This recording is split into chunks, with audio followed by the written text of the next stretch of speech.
subscribe to our YouTube channel and press the bell icon for the latest updates. ਸਾਰਿਆਂ ਨੂੰ ਪਿਆਰ ਭਰੀ ਸਤਿ ਸ਼੍ਰੀ ਅਕਾਲ। ਮੈਂ ਹਾਂ ਮਨਦੀਪ ਕੌਰ ਸਿੱਧੂ।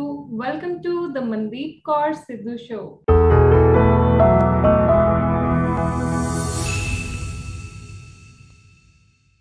ਅੱਜ ਸਾਡੇ ਨਾਲ ਮੌਜੂਦ ਨੇ ਗੁਰਮੰਤ ਗਰੇਵਾਲ ਜੀ। ਕਾਫੀ ਵਾਰ ਮੇਰੀ ਇਹਨਾਂ ਨਾਲ ਰੀਸੈਂਟਲੀ ਗੱਲ ਹੋਈ because he has recently started with the immigration business. Gurmant Grewal ji ਦਾ ਜੇ ਮੈਂ ਬਾਇਓਡਾਟਾ ਪੜ੍ਹਨ ਲੱਗਾ ਤਾਂ ਮੈਨੂੰ ਲੱਗਦਾ ਕਿ 1 ਘੰਟਾ ਉਹਦੇ ਵਿੱਚ ਹੀ ਮੈਨੂੰ ਲੱਗ ਜੇ। ਬਟ ਬਹੁਤ ਸਾਨੂੰ ਮਾਣ ਹੈ ਕਿ ਪੰਜਾਬੀਆਂ ਨੇ ਸਾਡਾ ਨਾਮ ਜਿਹੜਾ ਹੈ ਉਹ ਦੇਸ਼ ਵਿਦੇਸ਼ ਦੇ ਵਿੱਚ ਇੰਨਾ ਜ਼ਿਆਦਾ ਰੋਸ਼ਨ ਕੀਤਾ ਹੈ and we are so proud of such personalities. So he is an experienced parliamentarian, a businessman and ਜੇ ਕਰੰਟਲੀ ਅਸੀਂ ਗੱਲ ਕਰੀਏ he is a immigration consultant and much more. So Gurmant Grewal ji, welcome to the show. Thank you very much ਤੇ ਸਾਰਿਆਂ ਨੂੰ ਸਤਿ ਸ਼੍ਰੀ ਅਕਾਲ। ਅੱਜ ਤੁਸੀਂ ਸਿਰਫ ਮੇਰੇ ਲਈ ਸਪੈਸ਼ਲ ਨਹੀਂ ਹੋ, ਪੂਰੀ ਸਾਡੀ ਆਡੀਅנס ਲਈ ਬੜੇ ਸਪੈਸ਼ਲ ਹੋ ਤੇ ਮੈਂ ਇਕੱਲੀ ਐਕਸਾਈਟਿਡ ਨਹੀਂ। ਆਈ ਥਿੰਕ ਕਿ ਸਾਡੀ ਆਡੀਅנס ਵੀ ਜਿਹੜੀ ਆ ਉਹ ਸੁਣਨ ਲਈ ਬੜੀ ਐਕਸਾਈਟਿਡ ਹੋਏਗੀ। ਤੇ ਮੈਂ ਤੁਹਾਨੂੰ ਦੱਸਣਾ ਚਾਹਨੀ ਕਿ ਮੇਰੇ ਪੇਜ ਤੇ ਦੇਸ਼ ਵਿਦੇਸ਼ ਵਿੱਚ ਜਿਹੜੇ ਪੰਜਾਬੀ ਰਹਿੰਦੇ ਨੇ, ਫੈਮਲੀਜ਼ ਰਹਿੰਦੀਆਂ ਨੇ, ਸਾਰੇ ਹੀ ਆਲਮੋਸਟ 8-9 ਇਅਰਸ ਤੋਂ ਮੇਰੇ ਨਾਲ ਜੁੜੇ ਨੇ ਤੇ ਮੈਨੂੰ ਬੜੀ ਖੁਸ਼ੀ ਹੈ ਕਿ ਮੇਰੀ ਜਿਹੜੀ ਆਡੀਅנס ਆ ਤੁਹਾਨੂੰ ਅੱਜ ਮੇਰੇ ਪੇਜ ਤੇ ਜਿਹੜਾ ਉਹ ਸੁਣੇਗੀ। ਗੁਰਮੰਤ ਗਰੇਵਾਲ ਜੀ, ਮੈਂ ਤੇ ਸ਼ੁਰੂ ਜੀ ਤੁਹਾਨੂੰ ਰਿਕੁਐਸਟ ਕਰਨਾ ਚਾਹਨੀ ਹਾਂ ਕਿ ਆਲਮੋਸਟ ਮੇਰੇ ਕੋਈ ਰੇਅਰ ਹੀ ਗੈਸਟ ਹੈ ਕਿ ਜਿਨ੍ਹਾਂ ਨਾਲ ਮੈਂ ਟਵਾਈਸ ਐਪੀਸੋਡ ਸ਼ੂਟ ਕੀਤਾ ਹੈ, but with you I will have 2 episodes, part 1 and part 2। ਸੋ ਅੱਜ ਅਸੀਂ ਗੱਲ ਕਰਾਂਗੇ ਕਿ ਤੁਹਾਡੇ ਬਾਰੇ, ਤੁਹਾਡੀ ਜਰਨੀ ਬਾਰੇ, ਇੱਥੋਂ ਤੱਕ ਤੁਸੀਂ ਕਿਵੇਂ ਆਏ। But one thing I want in detail ਕਿ ਇਮੀਗ੍ਰੇਸ਼ਨ ਤੇ definitely we will do another episode. So ਜੇ ਆਪਾਂ ਬੈਕਗਰਾਉਂਡ ਦੀ ਗੱਲ ਕਰੀਏ, ਪੰਜਾਬ ਦੀ ਗੱਲ ਕਰੀਏ ਤੇ ਗੁਰਮੰਤ ਗਰੇਵਾਲ ਕਿਹੜੇ ਜ਼ਿਲ੍ਹੇ ਨੂੰ ਬਿਲੋਂਗ ਕਰਦੇ ਨੇ, ਬਚਪਨ ਕਿੱਥੇ ਤੁਹਾਡਾ ਬੀਤਿਆ? ਸਭ ਤੋਂ ਪਹਿਲਾਂ ਤੁਹਾਡਾ ਬਹੁਤ ਧੰਨਵਾਦ ਮੈਨੂੰ ਸ਼ੋਅ ਦੇ ਉੱਤੇ ਲਿਆਉਣ ਦੇ ਲਈ। ਤੇ ਤੁਹਾਡਾ ਸ਼ੋਅ ਬਹੁਤ ਪਪੂਲਰ ਤੇ ਚਰਚਿਤ ਵੀ ਹੈ ਤੇ ਮੈਂ ਤੁਹਾਨੂੰ ਆਪਣੇ ਵੱਲੋਂ ਬੈਸਟ ਵਿਸ਼ੇਸ ਦਿੰਦਾ ਤੇ ਤੁਹਾਡੇ ਸਾਰੇ ਫੈਨਸ ਨੂੰ ਐਪਰੀਸ਼ੀਏਟ ਕਰਦਾ ਕਿ ਉਹ ਤੁਹਾਡੇ ਸ਼ੋਅ ਦੇ ਥਰੂ ਕਾਫੀ ਇਨ ਟੱਚ ਰਹਿੰਦੇ ਨੇ ਤੇ ਨੌਲੇਜ ਗੇਨ ਕਰਦੇ ਨੇ। ਮੈਂ ਪੰਜਾਬ ਤੋਂ ਲੁਧਿਆਣਾ ਡਿਸਟ੍ਰਿਕਟ ਨੂੰ ਬਿਲੋਂਗ ਕਰਦਾ। ਮੇਰਾ ਪਿੰਡ ਮੁੱਲਾਂਪੁਰ ਕੋਲ ਹੈ, ਖੰਜਰਵਾਲ, ਤੇ ਅਸੀਂ ਬਹੁਤ ਦੇਰ ਸੁਧਾਰ ਰਹੇ ਹਾਂ ਤੇ ਮੈਂ PAU ਲੁਧਿਆਣੇ ਪੜ੍ਹਿਆ। ਤੁਸੀਂ ਐਜੂਕੇਸ਼ਨ ਦੀ ਗੱਲ ਕਰੀਏ ਤੇ up to PhD you have gone ਤੇ ਪੜ੍ਹਾਈ ਦੀ ਰੁਚੀ ਉਸ ਟਾਈਮ ਤੇ ਸਾਰੇ ਇੰਨੇ ਇਨਕਲਾਈਨ ਨਹੀਂ ਸੀ। ਜਦੋਂ ਤੁਸੀਂ ਬੜਾ PhD ਤੱਕ ਪਹੁੰਚ ਗਏ ਤੇ how all it happened? Parents ਨੇ ਇੰਨਾ ਇਨਕਰੇਜ ਕੀਤਾ ਕਿ ਆਪੇ ਅਵੇਅਰ ਹੋ ਗਏ ਕਿ ਹਾਂ ਮੈਂ ਪੜ੍ਹਨਾ ਪੂਰਾ? ਮੇਰੇ ਮੰਮੀ ਡੈਡੀ ਦੋਨੋਂ ਸਕੂਲ ਟੀਚਰ ਸੀਗੇ। ਇੱਕ ਤਾਂ ਮਾਸਟਰਾਂ ਦੇ ਬੱਚੇ ਵੈਸੇ ਵੀ ਪੜ੍ਹਾਈ ਦੇ ਵਿੱਚ ਉਹਨਾਂ ਨੂੰ ਪੜ੍ਹਨਾ ਪੈਂਦਾ, ਦੇ ਡੋਂਟ ਹੈਵ ਐਨ ਆਪਸ਼ਨ। ਤੇ ਦੂਸਰਾ, ਜਦੋਂ ਪੜ੍ਹਦੇ ਸੀ ਤਾਂ ਸਕੂਲ ਦੇ ਵਿੱਚ ਪੇਰੈਂਟਸ ਕਾਫੀ ਗਾਈਡ ਕਰਦੇ ਸੀ ਤੇ ਘਰੇ ਆ ਕੇ ਵੀ ਪੜ੍ਹਾਉਂਦੇ ਸੀ। ਸਕੂਲ 'ਚ ਵੀ ਪੜ੍ਹਨਾ ਪੈਂਦਾ ਸੀ, ਪੜ੍ਹਾਈ ਹੀ ਨਜ਼ਰ ਆਉਂਦੀ ਸੀ। ਤੇ ਜੇ ਕਦੇ ਕਿਸੇ ਟਾਈਮ ਤੇ ਕਲਾਸ ਦੇ ਵਿੱਚ ਉਹ ਸੈਕੰਡ ਆ ਜਾਂਦੇ ਸੀ ਤਾਂ ਘਰੇ ਆ ਕੇ ਝਟਕਾਂ ਪੈਂਦੀਆਂ ਸੀ। ਸਾਡੇ ਗੁਆਂਢੀਆਂ ਦੀ ਕੁੜੀ ਇੱਕ ਵਾਰੀ ਪਾਸ ਹੋਈ ਤੇ ਉਹ ਪਾਸ ਹੋ ਕੇ ਸਾਡੇ ਘਰੇ ਲੱਡੂ ਵੰਡਣ ਆਈ। ਮੈਂ ਕਲਾਸ 'ਚੋਂ ਸੈਕੰਡ ਆਇਆ ਤੇ ਮੇਰੇ ਝਟਕਾਂ ਪਈਆਂ ਹੋਈਆਂ ਸੀ। ਸੋ ਇਸ ਕਰਕੇ ਘਰਦਿਆਂ ਦਾ ਪ੍ਰੈਸ਼ਰ। ਤੇ ਉਸ ਤੋਂ ਬਾਅਦ ਖੁਦ ਲੱਗਣ ਲੱਗੀ ਕਿਉਂਕਿ ਪਤਾ ਲੱਗਿਆ ਕਿ ਪੜ੍ਹਾਈ ਤੋਂ ਬਿਨਾਂ ਗੁਜ਼ਾਰਾ ਨਹੀਂ ਹੈ। ਜਦੋਂ ਮੈਂ BSc ਐਗਰੀਕਲਚਰ ਕੀਤੀ ਹੈ ਤਾਂ ਉਸ ਟਾਈਮ ਦੇ ਉੱਤੇ ਮੈਨੂੰ 1.5% ਸਟੂਡੈਂਟਸ ਨੂੰ PAU ਦੇ ਵਿੱਚ ਮੈਰਿਟ ਸਕਾਲਰਸ਼ਿਪ ਮਿਲਦਾ ਤੇ ਉਹਦੇ ਨਾਲ ਫਿਰ ਮੇਰਾ ਖਰਚਾ ਚੱਲੀ ਜਾਂਦਾ ਸੀ। ਨਾਲੇ ਖੁਸ਼ ਰਹੀਦਾ ਸੀਗਾ ਕਿ ਸਕਾਲਰਸ਼ਿਪ ਲੱਗਿਆ ਹੋਇਆ, ਮਾਣ ਮਹਿਸੂਸ ਹੁੰਦਾ ਸੀ। ਉਸ ਤੋਂ ਬਾਅਦ MBA ਦੇ ਵਿੱਚ ਜਦੋਂ ਐਡਮਿਸ਼ਨ ਲਈ ਆ ਉਸ ਟਾਈਮ ਦੇ ਉੱਤੇ, ਆਮ ਟਾਕਿੰਗ ਅਬਾਊਟ 1979, ਉਸ ਟਾਈਮ ਦੇ ਉੱਤੇ MBA ਦੇ ਵਿੱਚ ਕਾਫੀ ਡਿਫਿਕਲਟ ਐਡਮਿਸ਼ਨ ਮਿਲਦੀ ਸੀ ਤੇ ਤਕਰੀਬਨ 2700 ਕੈਂਡੀਡੇਟਸ ਦੇ ਵਿੱਚੋਂ 17 ਜਣਿਆਂ ਨੂੰ ਐਡਮਿਸ਼ਨ ਮਿਲਦੀ ਸੀ। ਸੋ ਮੈਂ ਜਦੋਂ MBA ਕੀਤੀ ਤਾਂ ਮਨ ਨੂੰ ਇਦਾਂ ਲੱਗਦਾ ਸੀ ਕਿ ਜੱਟਾਂ ਦਾ ਮੁੰਡਾ MBA ਕਰਨ ਲੱਗਿਆ ਤੇ ਬੜਾ ਪਤਾ ਨਹੀਂ ਐਡਮਿਸ਼ਨ ਮਿਲਣੀ ਹੈ, ਪਤਾ ਨਹੀਂ ਮਿਲਣੀ। ਤੇ ਫਿਰ MBA ਕੀਤੀ। ਉਥੋਂ MBA ਦੇ ਵਿੱਚ ਮੈਂ ਆਪਣੇ ਬੈਚ ਦੇ ਵਿੱਚੋਂ ਪਹਿਲਾ ਵਿਅਕਤੀ ਸੀ ਜਿਹਨੂੰ ਵਧੀਆ ਜੌਬਾਂ ਮਿਲੀਆਂ। I had in industry training with multinational companies like Dunlop India Limited, Santos India Limited. ਤੇ ਫਿਰ DCM ਦੇ ਵਿੱਚ ਮੈਂ ਉਸ ਟਾਈਮ ਦੇ ਵਿੱਚ ਸ਼੍ਰੀਰਾਮ ਫਰਟੀਲਾਈਜ਼ਰ ਕੈਮੀਕਲ ਦੇ ਵਿੱਚ ਮੈਨੇਜਮੈਂਟ ਟ੍ਰੇਨਿੰਗ ਦੀ ਜੌਬ ਕੀਤੀ, ਜਿਹੜੀ ਕਿ ਉਸ ਟਾਈਮ ਤੇ 4th largest private sector company ਸੀ ਇੰਡੀਆ ਦੀ। They had 54 subsidiaries at that time. ਫਿਰ ਉਸ ਤੋਂ ਬਾਅਦ ਮੈਂ ਵੱਡੀਆਂ ਜੌਬਾਂ ਦੇ ਲਈ ਅਪਲਾਈ ਕੀਤਾ ਤੇ 1 ਸਾਲ ਬਾਅਦ ਮੈਂ ਏਰੀਆ ਮੈਨੇਜਰ ਨਾਰਦਰਨ ਇੰਡੀਆ ਦਾ ਇੱਕ ਬ੍ਰਿਟਿਸ਼ ਕੰਪਨੀ ਗੁਰਵਾਰੇ ਪੇਂਟਸ, ਉਹਦੇ ਵਿੱਚ ਪੰਜਾਬ, ਹਿਮਾਚਲ, ਜੰਮੂ ਕਸ਼ਮੀਰ ਤੇ ਹਰਿਆਣੇ ਦਾ ਇੰਚਾਰਜ ਸੀ। ਤੇ ਇਸ ਤਰ੍ਹਾਂ ਮੇਰੀ ਪੜ੍ਹਾਈ ਜਿਹੜੀ ਉੱਥੇ ਖਤਮ ਹੋਈ ਤੇ ਨਾਲ ਹੀ ਜੌਬਾਂ ਖਤਮ ਹੋਈਆਂ। ਬੜੀ ਅੱਛੀ ਗੱਲ ਹੈ ਕਿ ਪੇਰੈਂਟਸ ਜਿਹੜੇ ਆ ਦੇ ਵਰ ਅਵੇਅਰ ਕਿ ਅਸੀਂ ਪੜ੍ਹਾਉਣਾ ਹੈ ਐਂਡ ਦੈਨ ਇਹ ਫੀਲ ਕਰਕੇ ਬੜਾ ਅੱਛਾ ਲੱਗਦਾ ਕਿ ਰਾਈਟ ਫਰਮ ਲੁਧਿਆਣਾ ਹੀ ਤੁਸੀਂ ਸਾਰਾ ਕੁਝ ਕੀਤਾ। ਕਈ ਵਾਰੀ ਲੋਕ ਕਹਿੰਦੇ ਸੀ ਬੈਂਗਲੌਰ ਚਲ ਗਏ, ਅਸੀਂ ਇੱਧਰ ਚਲ ਗਏ, ਬਟ ਸਾਰਾ ਕੁਝ ਤੁਸੀਂ ਪੰਜਾਬ 'ਚ ਰਹਿ ਕੇ ਕੀਤਾ। ਤੇ ਜਦੋਂ ਤੁਸੀਂ ਕਿਹਾ ਨਾ ਕਿ ਜਦੋਂ ਮੈਂ ਸੈਕਿੰਡ ਆ ਜਾਂਦਾ ਸੀ ਤੇ ਪੇਰੈਂਟਸ ਗੁੱਸੇ ਹੁੰਦੇ ਸੀ, ਮੇਰੇ ਵੀ ਮੰਮੀ ਬਹੁਤ ਗੁੱਸੇ ਹੁੰਦੇ। So we have something common. ਕਿ ਸਕੂਲ ਲੜਨ ਚੱਲ ਜਾਂਦੇ ਸੀ ਕਿ ਸੈਕਿੰਡ ਆਈ ਕਿੱਦਾਂ, ਪੇਪਰ ਕੱਢ ਕੇ ਦੁਬਾਰਾ ਦਿਖਾਓ ਕਿ ਸੈਕਿੰਡ ਕਿੱਦਾਂ ਆਈ। Very very nice. ਪੇਰੈਂਟਸ ਜਿਹੜੀ ਲੱਗਨ ਲਾ ਦਿੰਦੇ ਨਾ, ਉਹ ਫਿਰ ਹਮੇਸ਼ਾ ਹੀ ਸਾਡੇ ਵਿੱਚ ਜਿਹੜੀ ਹੈ ਰਚ ਜਾਂਦੀ ਹੈ। ਸੋ ਹਰ ਕਿਸੇ ਨੂੰ ਨਾ ਹੁੰਦਾ, ਪੇਰੈਂਟਸ ਖਾਸ ਕਰਕੇ ਜੋ ਟੀਚਰਸ ਹੁੰਦੇ ਨੇ, ਦੇ ਥਿੰਕ ਲਾਈਕ ਕਿ ਡਾਕਟਰ ਬਣਨਾ ਬੱਚੇ ਨੇ, ਇੰਜੀਨੀਅਰ ਬਣਨਾ ਬੱਚੇ ਨੇ, right. So you know landed into a businessman and a politician। ਕਿੱਦਾਂ ਇੱਕ ਟੀਚਰਸ ਦੇ ਜਿਹੜਾ ਕਿਡ ਆ ਉਹਦੇ ਮਾਈਂਡ 'ਚ ਕਿੱਦਾਂ ਆਇਆ ਕਿ ਹਾਂ ਮੈਂ ਇਸ ਫੀਲਡ 'ਚ ਐਂਟਰ ਕਰਨਾ, ਉਹ ਵੀ ਕੈਨੇਡਾ ਦੇ ਵਿੱਚ? ਤੁਹਾਡੀ ਮੁਰਾਦ ਪੋਲਿਟਿਕਸ ਦੇ ਵਿੱਚੋਂ? ਤੇ ਮੈਂ ਕੈਨੇਡਾ ਆਉਣ ਤੋਂ ਪਹਿਲਾਂ 10 ਸਾਲ ਵੈਸਟ ਅਫਰੀਕਾ 'ਚ ਕੰਟਰੀ ਲਾਇਬੇਰੀਆ, ਉੱਥੇ ਵੀ ਰਿਹਾ। ਉੱਥੇ ਮੈਂ ਯੂਨੀਵਰਸਿਟੀ ਦੇ ਵਿੱਚ ਪ੍ਰੋਫੈਸਰ ਸੀਗਾ, ਐਸੋਸੀਏਟ ਪ੍ਰੋਫੈਸਰ ਬਿਜ਼ਨਸ ਮੈਨੇਜਮੈਂਟ ਦਾ, ਤੇ ਉਹ ਇੱਕ ਅਮਰੀਕਨ ਯੂਨੀਵਰਸਿਟੀ ਸੀ, ਤੇ ਨਾਲੇ ਆਪਣਾ ਬਿਜ਼ਨਸ ਕਰਦੇ ਸੀ। ਛੋਟਾ ਜਿਹਾ ਬਿਜ਼ਨਸ ਸ਼ੁਰੂ ਕਰਕੇ ਕੰਟਰੀ ਦਾ ਵੱਡਾ ਬਿਜ਼ਨਸ ਗਰੋ ਕੀਤਾ, ਪਰ ਉੱਥੇ ਸਿਵਲ ਵਾਰ ਲੱਗੀ ਸੀ, ਉਹਦੇ ਕਰਕੇ ਲਾਇਬੇਰੀਆ ਛੱਡ ਕੇ ਫਿਰ ਕੈਨੇਡਾ ਆ ਗਏ। ਕੈਨੇਡਾ ਆ ਕੇ ਪਹਿਲਾਂ ਮੈਂ ਬਿਜ਼ਨਸ ਦੇ ਵਿੱਚ ਇਨਵੋਲਵਡ ਸੀ, ਛੋਟਾ ਜਿਹਾ ਬਿਜ਼ਨਸ ਖੋਲ੍ਹਿਆ ਸੀ, ਤੇ ਪਰ ਐਟ ਦ ਸੇਮ ਟਾਈਮ ਸਾਡੇ ਕਿ ਇੱਥੇ ਕ੍ਰੈਡਿਟ ਯੂਨੀਅਨ ਸੀ, ਜਿਹੜੀ ਕਿ ਫਾਈਨੈਂਸ਼ੀਅਲ ਇੰਸਟੀਟਿਊਸ਼ਨ ਹੁੰਦਾ, ਉਹ ਕੈਨੇਡਾ ਦੀ ਸੈਕੰਡ ਲਾਰਜੈਸਟ ਫਾਈਨੈਂਸ਼ੀਅਲ ਇੰਸਟੀਟਿਊਸ਼ਨ ਸੀ ਕ੍ਰੈਡਿਟ ਯੂਨੀਅਨਾਂ ਦੇ ਵਿੱਚ। ਤੇ ਉਹਦੇ ਵਿੱਚ 50 ਸਾਲ ਤੋਂ ਕੋਈ ਵੀ ਐਥਨਿਕ ਮਾਈਨੋਰਿਟੀ ਕਦੇ ਆਇਆ ਨਹੀਂ ਸੀ। ਹਾਲਾਂਕਿ 75% ਬਿਜ਼ਨਸ ਉਹਨਾਂ ਨੂੰ ਪੰਜਾਬੀਆਂ ਤੋਂ ਮਿਲਦਾ ਸੀ, ਪਰ 1.5% EMPLOYE ਉਹਨਾਂ ਦੇ ਸਿਰਫ ਪੰਜਾਬੀ ਸੀ। ਤੇ ਕਮਿਊਨਿਟੀ, ਜਦੋਂ ਵੀ ਕਮਿਊਨਿਟੀ ਇਨਵੋਲਵਮੈਂਟ ਫੰਡ ਡੋਨੇਟ ਕਰਦੇ ਸੀ ਤਾਂ ਕਦੇ ਪੰਜਾਬੀਆਂ ਦੇ ਹਿੱਸੇ ਕੁਝ ਵੀ ਨਹੀਂ ਸੀ ਆਉਂਦਾ। ਸੋ ਮੈਂ ਉਹਦੇ ਡਾਇਰੈਕਟਰ ਦੀ ਚੋਣ ਲੜੀ ਤੇ ਡਾਇਰੈਕਟਰ ਬਣ ਗਿਆ। ਡਾਇਰੈਕਟਰ ਬਣ ਕੇ 3 ਸਾਲ ਮੈਂ ਉਹਦੇ ਵਿੱਚ ਕਾਫੀ ਕੰਮ ਕੀਤਾ ਆਪਣੀ ਕਮਿਊਨਿਟੀ ਦੇ ਖਾਤਰ। ਜਦੋਂ ਮੈਂ 3 ਸਾਲ ਦੀ ਟਰਮ ਪੂਰੀ ਕੀਤੀ ਤਾਂ 9% EMPLOYE ਪੰਜਾਬੀ ਸੀ, ਤੇ ਕਮਿਊਨਿਟੀ ਦੇ ਇਨਵੋਲਵਮੈਂਟ ਫੰਡ ਦੇ ਵਿੱਚ ਸਿਗਨੀਫੀਕੈਂਟ ਅਮਾਊਂਟ ਉਹ ਡੋਨੇਟ ਕਰਦੇ ਸੀ ਕਮਿਊਨਿਟੀ ਦੀ ਵੈਲਫੇਅਰ ਦੇ ਵਾਸਤੇ। ਉਸ ਤੋਂ ਬਾਅਦ ਲੋਕਾਂ ਨੂੰ ਇਦਾਂ ਲੱਗਿਆ ਕਿ ਸ਼ਾਇਦ ਮੇਰੇ 'ਚ ਕੁਝ ਉਹ ਗੱਲਬਾਤ ਹੈ ਜਿਹੜੀ ਉਹ ਚਾਹੁੰਦੇ ਨੇ ਲੀਡਰਸ਼ਿਪ ਦੇ ਲਈ। ਸਰੀ ਦੇ ਵਿੱਚ ਵਰਲਡ ਦੇ ਵਿੱਚੋਂ ਪੰਜਾਬ ਤੋਂ ਬਾਅਦ ਸੈਕੰਡ ਹਾਈਐਸਟ ਕਨਸੈਂਟ੍ਰੇਸ਼ਨ ਹੈ ਪੰਜਾਬੀਆਂ ਦੀ, ਪਰ ਸਰੀ ਦੇ ਵਿੱਚੋਂ ਕਦੇ ਵੀ ਕੋਈ ਪੋਲੀਟੀਸ਼ੀਅਨ ਇਲੈਕਟ ਨਹੀਂ ਸੀ ਹੋਇਆ ਫੈਡਰਲ ਲੈਵਲ ਤੇ, ਪ੍ਰੋਵਿੰਸ਼ੀਅਲ ਲੈਵਲ ਤੇ, ਜਾਂ ਈਵਨ ਮਿਊਨਿਸਪਲ ਲੈਵਲ ਤੇ, ਜਾਂ ਸਕੂਲ ਟਰਸਟੀ ਬੋਰਡ ਦੇ ਲੈਵਲ ਤੇ ਵੀ। ਸੋ ਮੈਂ 97 ਦੇ ਵਿੱਚ ਪਹਿਲੀ ਵਾਰੀ ਇਲੈਕਟ ਹੋਇਆ। ਤੋ ਸਰੀ ਦੇ ਵਿੱਚੋਂ ਇੱਕ ਪਹਿਲਾ ਵਿਅਕਤੀ ਹੈ ਜਿਹੜਾ ਕਿਸੇ ਵੀ ਲੈਵਲ ਤੇ ਇਲੈਕਟ ਹੋਇਆ, ਕਿਉਂਕਿ ਸਰੀ ਦੇ ਵਿੱਚ ਇੰਨੀ ਪੰਜਾਬੀਆਂ ਦੀ ਪੋਪੂਲੇਸ਼ਨ ਸੀ, ਪੰਜਾਬੀਆਂ ਦੀ ਇੰਨੀ ਕੰਟਰੀਬਿਊਸ਼ਨ ਸੀ, ਪਰ ਰੈਪਰੈਜ਼ੈਂਟੇਸ਼ਨ ਪਾਰਲੀਮੈਂਟ ਦੇ ਵਿੱਚ ਨਿਲ ਸੀ। ਮੇਰੇ ਤੋਂ ਪਹਿਲਾਂ 2 ਪੰਜਾਬੀ MP ਜਾਂ visible minority south Asian community ਦੇ ਵਿੱਚੋਂ ਇਲੈਕਟ ਹੋਏ ਨੇ, ਤੇ ਆਫੀਸ਼ੀਅਲ ਆਪੋਜੀਸ਼ਨ ਦੇ ਵਿੱਚ ਮੈਂ ਪਹਿਲਾ MP ਹਾਂ ਜਿਹੜਾ ਇਲੈਕਟ ਹੋਇਆ। ਲਗਨ ਇਸ ਕਰਕੇ ਲੱਗੀ ਕਿਉਂਕਿ ਸਾਡੀ ਰੈਪਰੈਜ਼ੈਂਟੇਸ਼ਨ ਹੈ ਨਹੀਂ ਸੀ, ਉਹ ਰੈਪਰੈਜ਼ੈਂਟੇਸ਼ਨ ਕਰਨ ਦੇ ਲਈ ਕਿਸੇ ਨੂੰ ਇਨੀਸ਼ੀਏਟਿਵ ਲੈਣਾ ਪੈਣਾ ਸੀ। ਪੰਜਾਬੀਆਂ ਨੇ 6 ਸਾਲ 'ਚ ਬੜਾ ਵਧੀਆ ਸਾਥ ਦਿੱਤਾ। ਹਾਂਜੀ ਬਿਲਕੁਲ। ਪਹਿਲੀ ਇਲੈਕਸ਼ਨ ਮੈਂ 5 ਸਾਲ 8 ਮਹੀਨੇ ਬਾਅਦ MP ਬਣਿਆ ਕੈਨੇਡਾ 'ਚ ਆਉਣ ਤੋਂ ਬਾਅਦ। ਕਈ ਲੋਕਾਂ ਨੂੰ ਖੈਰ 5 ਸਾਲ 8 ਮਹੀਨੇ ਵਿੱਚ ਡਰਾਈਵਰ ਲਾਇਸੈਂਸ ਲੈਣ ਤੱਕ ਨੌਬਤ ਪਹੁੰਚ ਜਾਂਦੀ ਹੈ। ਮੈਂ ਹੰਕਾਰ ਨਹੀਂ ਕਰਦਾ, ਪਰ ਕਿਉਂਕਿ ਮੈਂ ਕੁਝ ਅਜਿਹੇ ਫੀਲਡ ਦੇ ਵਿੱਚ ਪਹਿਲਾਂ ਰਿਹਾ, ਮੈਨੇਜਮੈਂਟ ਦੇ ਵਿੱਚ। ਸਟ੍ਰੈਟਜੀ ਮੇਰੀ ਇੱਕ ਖਾਸੀਅਤ ਹੈ, ਮੇਰਾ ਇੱਕ ਖਾਸ ਕਰੈਕਟਰਿਸਟਿਕ ਹੈ, ਮੈਂ ਵਧੀਆ ਸਟ੍ਰੈਟਜੀ ਬਣਾਉਣਾ। ਈਵਨ ਜਦੋਂ ਮੈਂਬਰ ਆਫ ਪਾਰਲੀਮੈਂਟ ਵੀ ਬਣਿਆ, ਫਿਰ ਵੀ ਮੈਂ ਆਫੀਸ਼ੀਅਲ ਆਪੋਜੀਸ਼ਨ ਦੇ ਲਈ ਉਹ ਕੰਮ ਕੀਤੇ ਨੇ ਜਿਹੜੇ ਨਹੀਂ ਸੀ ਪੋਸੀਬਲ। ਜਿਸ ਤਰ੍ਹਾਂ 2 ਪਾਰਟੀਆਂ ਨੂੰ ਮਰਜ ਕਰਨ ਦੇ ਵਿੱਚ ਮੇਰੀ ਬੜੀ ਵੱਡੀ ਭੂਮਿਕਾ ਹੈ। As deputy house leader of the official opposition, ਮੈਂ ਪਾਰਲੀਮੈਂਟ ਦੇ ਵਿੱਚ ਸਾਡੀ ਪਾਰਟੀ ਦੀ ਕਾਰਗੁਜ਼ਾਰੀ ਨੂੰ ਬਾਖੂਬੀ ਨਿਭਾਇਆ, ਤੇ ਸਾਡੀ ਕਾਕਸ ਨੂੰ ਬਾਖੂਬੀ ਨਿਭਾਇਆ। ਇਸ ਤੋਂ ਇਲਾਵਾ 50 ਦੇ ਕਰੀਬ ਬਿੱਲ ਪੇਸ਼ ਕੀਤੇ ਨੇ। ਸੋ ਮੈਨੂੰ ਇਹ ਦੱਸਦੇ ਨੂੰ ਮਾਣ ਹੁੰਦਾ ਕਿ ਪੰਜਾਬੀਆਂ ਦਾ ਜਿੱਥੇ ਅਸੀਂ ਨਾਂ ਰੌਸ਼ਨ ਕਰਦੇ ਹਾਂ, ਉੱਥੇ ਪੰਜਾਬੀਆਂ ਦੀ ਖਾਤਰ, ਉਹਨਾਂ ਦੇ ਹੱਕਾਂ ਦੀ ਖਾਤਰ ਲੜਾਈ ਵੀ ਦੇ ਵਿੱਚ ਵੀ ਜੂਝਦੇ ਰਹੇ ਆ। ਮੈਨੂੰ ਨਾ ਕੁਐਸਚਨ ਦੀ ਸੀਰੀਅਸ ਹੋ ਰਿਹਾ, ਬਟ ਮੈਂ ਥੋੜਾ ਜਿਹਾ ਕੁਐਸਚਨ ਇੱਕ ਮੇਰੇ ਮਾਈਂਡ 'ਚ ਆਇਆ ਕਿ ਇਹ ਪੰਜਾਬੀਆਂ 'ਚ ਮਤਲਬ ਜਿੱਥੇ ਵੀ ਤੁਸੀਂ ਪਹੁੰਚੇ ਹੋ, ਤੁਹਾਨੂੰ ਲੱਗਦਾ ਕਿ ਤੁਹਾਡਾ ਜਿਹੜਾ ਕਲਚਰ ਆ ਜਾਂ ਬੈਕਗ੍ਰਾਉਂਡ ਬੜੀ ਮੈਟਰ ਕੀਤੀ? ਕਿਉਂਕਿ ਇਹ ਪੰਜਾਬੀ 'ਚ ਹੀ ਲਫ਼ਜ਼ ਹੁੰਦੇ ਆ ਕਿ ਮੈਂ ਕਰਕੇ ਦਿਖਾਵਾਂਗਾ, ਵੇਖੀ ਜਾਏਗੀ। ਤੇ ਸਾਡੇ ਖੂਨ 'ਚ ਹੁੰਦਾ ਵਾ ਰਿਸਕ ਲੈਣਾ, ਤੇ ਉਦਾਂ ਦੇ ਪੰਜਾਬੀ 'ਚ ਵਰਡਸ ਇਦਾਂ ਦੇ ਆ ਕਿ ਜਿਹੜੇ ਸਾਨੂੰ ਐਨਰਜੈਟਿਕ ਬਣਾਉਂਦੇ ਕਿ ਨਹੀਂ ਅਸੀਂ ਕਰ ਲਾਂਗੇ ਤੇ ਮੈਂ ਕਰਕੇ ਦਿਖਾਣਾ। ਸੋ ਪੰਜਾਬੀ ਦਾ ਕਿੰਨਾ ਕੁ ਰੋਲ ਰਿਹਾ, ਜਿਹੜਾ ਪੰਜਾਬੀ ਖੂਨ ਅੰਦਰ, ਉਹਦਾ ਕਿੰਨਾ ਕੁ ਤੁਹਾਨੂੰ ਲੱਗਦਾ ਕਿ ਇੱਥੇ ਪਹੁੰਚਣ ਦਾ ਰੋਲ? ਜਿਸ ਤਰ੍ਹਾਂ ਤੁਸੀਂ ਐਗਜ਼ੈਕਟਲੀ ਕਿਹਾ ਕਿ ਕੁਝ ਕਰਕੇ ਦਿਖਾਉਣਾ, ਤੇ ਮੈਂ ਜਦੋਂ ਪਹਿਲੀ ਇਲੈਕਸ਼ਨ ਲੜੀ ਹੈ ਤਾਂ ਉਹ ਬੜਾ ਟਫ ਕੰਪੀਟੀਸ਼ਨ ਸੀ।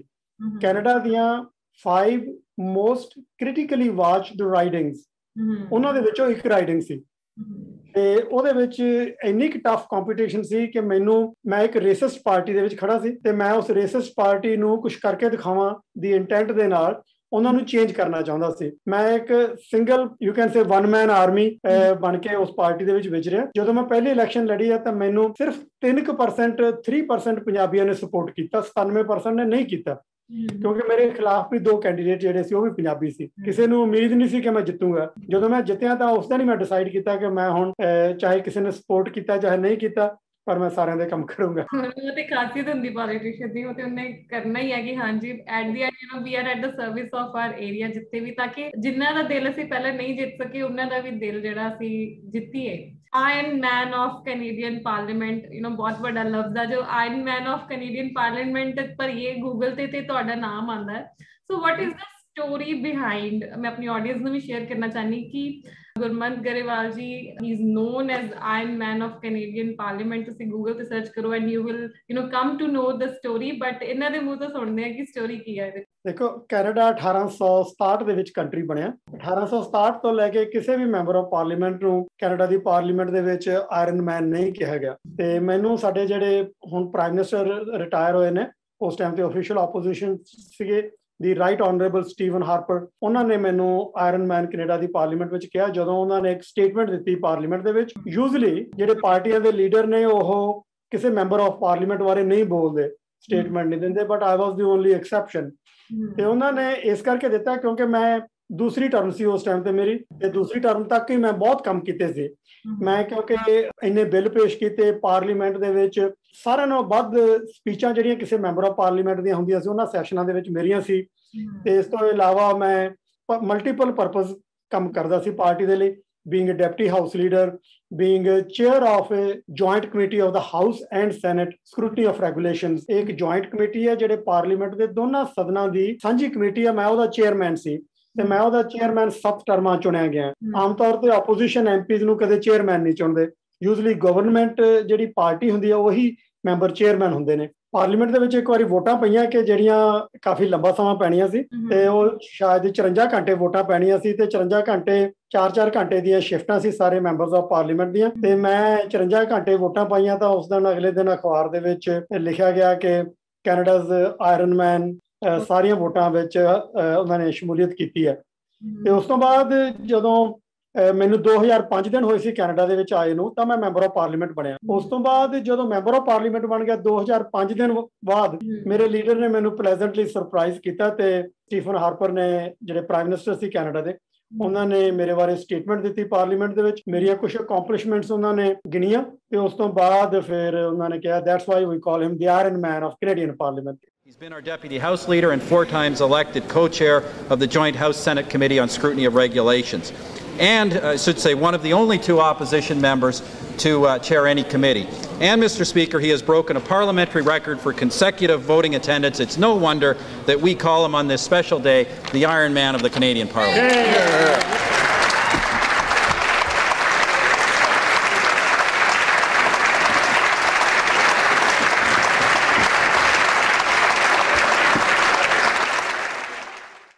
ਮੈਂ ਤੁਹਾਡੀ ਵੀਡੀਓ ਵੀ ਉਹ ਦੇਖੀ। ਮੈਂ ਗੱਲ ਕਰਦੇ ਆ you being at Harvard business school, ਇੱਥੇ ਜਦੋਂ ਅਸੀਂ ਆਪਣਾ ਬਿਜ਼ਨਸ ਰਨ ਕਰਦੇ ਆ ਜਾਂ ਕੁਝ ਜਿਹੜੇ ਐਂਟਰਪ੍ਰੀਨਿਓਰਸ ਅਵੇਅਰ ਆ, so we try to read what Harvard writes. ਸਾਨੂੰ ਵੀ ਬੜੇ ਅੱਛੇ ਲੱਗਦੇ ਉਹਨਾਂ ਦੇ write ups, article. It is such a prestigious institute. How was your experience there? You have been there, you interacted with them।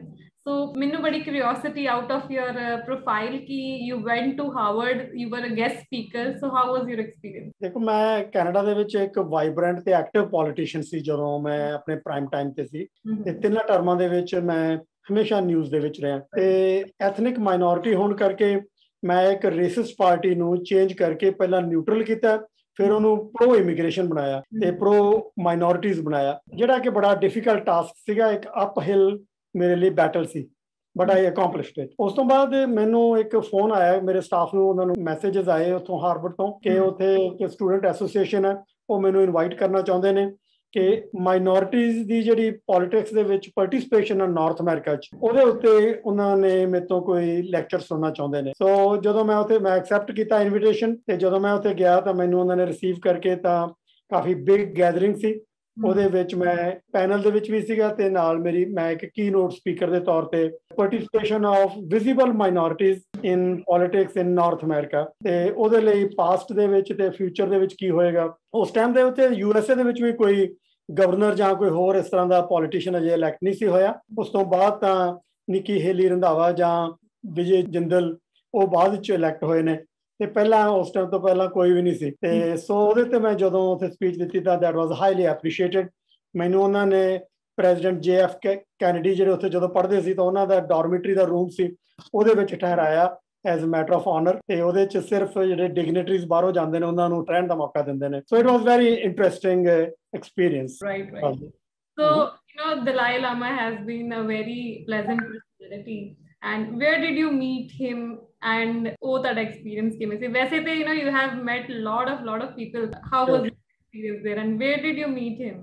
ਮੈਂ ਤਕਰੀਬਨ 75 ਪ੍ਰੈਜ਼ੀਡੈਂਟਾਂ ਨੂੰ ਜਾਂ ਹੈਡਸ ਆਫ ਸਟੇਟਸ ਨੂੰ ਮਿਲਿਆ, ਤੇ ਮੈਂ ਜਦੋਂ ਮੈਂਬਰ ਆਫ ਪਾਰਲੀਮੈਂਟ ਸੀ, ਇਕੱਲੇ ਐਥਨਿਕ ਮਾਈਨੋਰਿਟੀਜ਼ ਦੇ ਇਸ਼ੂ ਨਹੀਂ ਮੈਂ ਰੇਜ਼ ਕੀਤੇ, ਬਲਕਿ ਇੰਟਰਨੈਸ਼ਨਲ ਲੈਵਲ ਤੇ ਵੀ ਮੈਂ ਬਹੁਤ ਇਸ਼ੂ ਰੇਜ਼ ਕੀਤੇ, ਜਿਸ ਤਰ੍ਹਾਂ ਇਜ਼ਰਾਈਲ ਪੈਲਸਟਾਈਨ ਦੇ ਵਿੱਚ ਜੋ ਉੱਥੇ ਗੜਬੜ ਚੱਲਦੀ ਹੈ ਉਹਨੂੰ ਠੀਕ ਕਰਨ ਦੇ ਲਈ, ਤੇ ਇਸੇ ਤਰ੍ਹਾਂ ਹੀ ਚਾਈਨਾ ਤਾਇਵਾਨ ਦੀ ਮੀਡੀਏਸ਼ਨ ਦੇ ਵਿੱਚ, ਚਾਈਨਾ ਤਿੱਬਤ ਦੇ ਵਿੱਚ ਹਿਊਮਨ ਰਾਈਟਸ। ਮੈਂ ਪਹਿਲਾ ਵੈਸਟਰਨ ਪੋਲੀਟੀਸ਼ੀਅਨ ਹੈ ਜਿਹਨੇ ਚਾਈਨਾ ਦੇ ਨਾਲ ਬੈਠ ਕੇ ਉਹਨਾਂ ਦੇ ਸੀਨੀਅਰ ਮੈਨੇਜਮੈਂਟ ਦੇ ਨਾਲ, ਫੋਰਨ ਮਿਨਿਸਟਰ ਦੇ ਨਾਲ ਹਿਊਮਨ ਰਾਈਟਸ ਦੇ ਇਸ਼ੂ ਰੇਜ਼ ਕੀਤੇ ਨੇ। ਤੇ ਜਦੋਂ ਮੈਂ ਹਿਊਮਨ ਰਾਈਟਸ ਦਾ ਇਸ਼ੂ ਰੇਜ਼ ਕੀਤਾ ਤਾਂ ਤਿੱਬਤ ਦਾ ਇਸ਼ੂ ਸਾਹਮਣੇ ਆਇਆ। ਚਾਈਨਾ ਦੀ ਗਵਰਨਮੈਂਟ ਨੇ ਮੈਨੂੰ ਕਿਹਾ ਕਿ ਤੈਨੂੰ ਅਸੀਂ ਤਿੱਬਤ ਲੈ ਕੇ ਚੱਲਦੇ ਹਾਂ। ਉਹਨਾਂ ਨੇ ਮੈਨੂੰ ਮਿਲਟਰੀ ਜਹਾਜ਼ ਦੇ ਵਿੱਚ ਬਿਠਾ ਕੇ ਚਾਈਨੀਜ਼ ਗਵਰਨਮੈਂਟ ਨੇ ਤਿੱਬਤ ਲੈ ਕੇ ਗਏ, ਤੇ ਉੱਥੇ ਅਸੀਂ ਲੇਬਰ ਕੈਂਪ ਦੇਖੇ ਤੇ ਚਾਈਨੀਜ਼ ਦਾ ਜੋ ਵਤੀਰਾ ਹੈ ਉਹਦੇ ਬਾਰੇ ਕਾਫੀ ਕੁਝ ਜਾਣਨ ਦੀ ਮੈਂ ਕੋਸ਼ਿਸ਼ ਕੀਤੀ। ਤੇ ਈਵਨ ਜਿਹੜਾ ਤਿੱਬਤੀਆਂ ਦਾ ਰਿਲੀਜੀਅਸ ਪਲੇਸ ਹੈ ਪੋਟਾਲਾ ਕਹਿੰਦੇ ਨੇ ਲਹਾਸਾ ਦੇ ਵਿੱਚ, ਉੱਥੇ ਵੀ ਗਿਆ। ਉਸ ਤੋਂ ਬਾਅਦ ਜਦੋਂ ਮੈਂ ਹਿਊਮਨ ਰਾਈਟਸ ਦੇ ਉੱਤੇ ਤਿੱਬਤ ਦੇ ਗੱਲ ਕਰਦਾ ਰਿਹਾ ਲਗਾਤਾਰ, ਤਾਂ ਤਿੱਬਤੀਅਨ ਕਮਿਊਨਿਟੀ ਜਾਂ ਤੈਵਨੀਜ਼ ਉਹਨਾਂ ਨੇ ਬਹੁਤ ਜ਼ਿਆਦਾ ਐਪਰੀਸ਼ੀਏਟ ਕੀਤਾ ਮੈਨੂੰ, ਕਾਫੀ ਤਰ੍ਹਾਂ ਤੇ ਉਹਨਾਂ ਨੇ ਆਨਰ ਵਗੈਰਾ ਦਿੱਤੇ। ਤੇ ਜਦੋਂ ਦਲਾਈ ਲਾਮਾ ਆਏ ਨੇ ਤਾਂ ਉਹਨਾਂ ਨੂੰ ਕਿਹਾ ਕਿ ਮੈਂ ਗੁਰਮੁਖ ਗਰੇਵਾਲ ਨੂੰ ਵੀ ਮਿਲਣਾ। ਮੈਂ ਐਕਚੁਅਲੀ 2 ਵਾਰੀ ਮਿਲਿਆ ਉਹਨਾਂ ਨੂੰ, ਤੇ ਮੈਨੂੰ ਵੀ ਚੰਗਾ ਲੱਗਿਆ ਕਿਉਂਕਿ ਇੱਕ ਇੰਟਰਨੈਸ਼ਨਲ ਲੈਵਲ ਦੇ ਜਿਹੜੇ ਲੀਡਰ ਨੇ ਉਹ ਇਸ ਚੀਜ਼ ਨੂੰ ਰੈਕਗਨਾਈਜ਼ ਕਰਦੇ ਨੇ ਕਿ ਮੈਂ ਉਹਨਾਂ ਦੇ ਕਿਸੇ ਕੰਮ ਆ ਸਕਿਆ ਜਾਂ ਉਹਨਾਂ ਦੇ ਖਾਤਰ ਕੋਈ ਇਸ਼ੂ ਰੇਜ਼ ਕਰ ਚੁੱਕਿਆ। ਇੱਕ ਵਾਰੀ ਮੈਂ ਧਰਮਸ਼ਾਲਾ ਗਿਆ ਸੀ ਤਾਂ ਉੱਥੇ ਮੈਂ ਦਲਾਈ ਲਾਮਾ ਨੂੰ ਮਿਲਣ ਦੀ ਕੋਸ਼ਿਸ਼ ਕੀਤੀ ਸੀ, ਪਰ ਉਹ ਆਊਟ ਆਫ ਟਾਊਨ ਸੀ ਤੇ ਮੇਰੇ ਕੋਲੇ ਟਾਈਮ ਬੜਾ ਲਿਮਟਿਡ ਸੀ, ਮੈਂ ਮਿਲ ਨਹੀਂ ਸਕਿਆ। ਸੋ ਇਸ ਵਾਰੀ ਫਿਰ ਜਦੋਂ ਕੈਨੇਡਾ ਆਏ ਉਸ ਟਾਈਮ ਦੇ ਉੱਤੇ ਮੈਨੂੰ ਮਿਲਣ ਦਾ ਮੌਕਾ ਮਿਲਿਆ। ਗੁਰਮਨ ਜੀ, ਮੈਂ ਪੁੱਛਣਾ ਚਾਹਨੀ ਕਿ ਤੁਹਾਨੂੰ ਕੀ ਲੱਗਦਾ ਹੈ ਕਿ ਮੋਸਟ ਰੈਵੋਲੂਸ਼ਨਰੀ ਕੋਈ ਪਾਲਿਸੀ ਜਾਂ ਵਾਟ ਵਰਕ ਯੂ ਹੈਵ ਡਨ ਕਿ ਜਿਹਦਾ ਅੱਜ ਵੀ ਅਸਰ ਹੈਗਾ? ਬਹੁਤ ਇਸ਼ੂ ਨੇ, ਤਕਰੀਬਨ 200-250 ਦੇ ਕਰੀਬ ਇਸ਼ੂਜ਼ ਨੇ ਜਿਨ੍ਹਾਂ ਦੇ ਉੱਤੇ ਮੈਂ ਬੋਲਦਾ ਵੀ ਰਿਹਾ ਤੇ ਰੇਜ਼ ਵੀ ਕਰਦਾ ਰਿਹਾ। ਜੇ ਸਾਰਿਆਂ ਨਾਲੋਂ ਪ੍ਰੋਮੀਨੈਂਟ ਇਸ਼ੂਜ਼ ਮੈਂ ਗਿਣੇ ਹੋਣ ਤਾਂ ਉਹਨਾਂ ਦੇ ਵਿੱਚੋਂ ਪਹਿਲਾ ਇਹ ਹੈ ਕਿ ਜਿੰਨੇ ਵੀ ਪੜ੍ਹੇ ਲਿਖੇ ਲੋਕ ਕੈਨੇਡਾ ਆਉਂਦੇ ਨੇ ਉਹਨਾਂ ਦੀ ਡਿਗਰੀਆਂ, ਉਹਨਾਂ ਦੇ ਐਕੈਡੈਮਿਕ ਕ੍ਰੈਡੈਂਸ਼ੀਅਲਸ ਰੈਕੋਗਨਾਈਜ਼ ਨਹੀਂ ਸੀ ਹੁੰਦੇ। ਸੋ ਉਹ ਮੈਂ ਸ਼ੁਰੂ ਕੀਤੇ ਨੇ। ਮੈਂ ਉਹਦੇ ਲਈ 3 ਵਾਰੀ ਬਿੱਲ ਪੇਸ਼ ਕੀਤਾ ਪਾਰਲੀਮੈਂਟ ਦੇ ਵਿੱਚ, ਤੇ ਹੌਲੀ-ਹੌਲੀ ਪਹਿਲਾਂ ਗਵਰਨਮੈਂਟ ਡਿਨਾਈ ਕਰਦੀ ਰਹੀ, ਫਿਰ ਗਵਰਨਮੈਂਟ ਨੇ ਐਕਸੈਪਟ ਕਰਕੇ ਪੁਆਇੰਟ A ਤੋਂ B ਤੱਕ ਲੈ ਗਏ, ਪਰ B ਤੋਂ C ਤੱਕ ਅਜੇ ਲੈ ਕੇ ਨਹੀਂ ਗਏ। ਪਰ ਰੈਕੋਗਨੀਸ਼ਨ ਜਿਹੜੀ ਕ੍ਰੈਡੈਂਸ਼ੀਅਲਸ ਦੀ ਉਹ ਸ਼ੁਰੂ ਹੋਈ ਹੈ। ਉਹਦੇ ਨਾਲ ਪੜ੍ਹੇ ਲਿਖੇ ਜਿੰਨੇ ਵੀ ਨੌਜਵਾਨ ਮੁੰਡੇ ਕੁੜੀਆਂ ਕੈਨੇਡਾ ਚ ਆਉਂਦੇ ਨੇ ਤਾਂ ਉਹਨਾਂ ਨੂੰ ਫਟਾਫਟ ਜੌਬਾਂ ਮਿਲ ਜਾਂਦੀਆਂ ਨੇ, ਵਧੀਆ ਜੌਬਾਂ ਮਿਲਦੀਆਂ ਨੇ। ਉਹ ਇਸ ਕਰਕੇ ਕਿ ਉਹਨਾਂ ਦੇ ਕ੍ਰੈਡੈਂਸ਼ੀਅਲਸ ਰੈਕੋਗਨਾਈਜ਼ ਹੁੰਦੇ ਨੇ ਜਿਹੜੇ ਕਿ ਪਹਿਲਾਂ ਨਹੀਂ ਸੀ ਰੈਕੋਗਨਾਈਜ਼ ਹੁੰਦੇ। ਇੱਕ ਹੋਰ ਇਸ਼ੂ ਜਿਹੜਾ ਮੈਂ ਸੋਚਦਾ ਕਿ ਮੇਰਾ ਪ੍ਰੋਮੀਨੈਂਟ ਇਸ਼ੂ ਹੈ ਉਹ ਇਹ ਹੈ ਕਿ ਰੇਸਿਜ਼ਮ ਨੂੰ ਖਤਮ ਕਰਨ ਦੇ ਲਈ ਮੈਂ ਚਾਹੁੰਦਾ ਸੀ ਕਿ ਕੈਨੇਡਾ ਦੀ ਗਵਰਨਮੈਂਟ ਨੇ ਜਿਹੜੀਆਂ ਪੁਰਾਣੀਆਂ ਰੇਸਿਸਟ ਘਟਨਾਵਾਂ ਹੋਈਆਂ ਨੇ ਉਹਨਾਂ ਨੂੰ ਰੈਕੋਗਨਾਈਜ਼ ਕਰਨ, ਐਕਨੋਲੇਜ ਕਰਨ, ਫਿਰ ਉਹਨਾਂ ਦੀ ਮਾਫੀ ਮੰਗਣ ਤਾਂ ਕਿ ਫਿਊਚਰ ਦੇ ਵਿੱਚ ਰੇਸਿਜ਼ਮ ਨਾ ਹੋਵੇ। ਉਹਨਾਂ ਦੇ ਵਿੱਚੋਂ ਸਾਰਿਆਂ ਨਾਲੋਂ ਵੱਡੀ ਰੇਸਿਸਟ ਇਸ਼ੂ ਜਿਹੜੀ ਆਪਣੀ ਕਮਿਊਨਿਟੀ ਨਾਲ ਤਾਲੁਕਾਤ ਰੱਖਦੀ ਸੀ ਉਹ ਸੀ ਕਾਮਾਗਾਟਾ ਮਾਰੂ ਦੀ ਟ੍ਰੈਜਡੀ।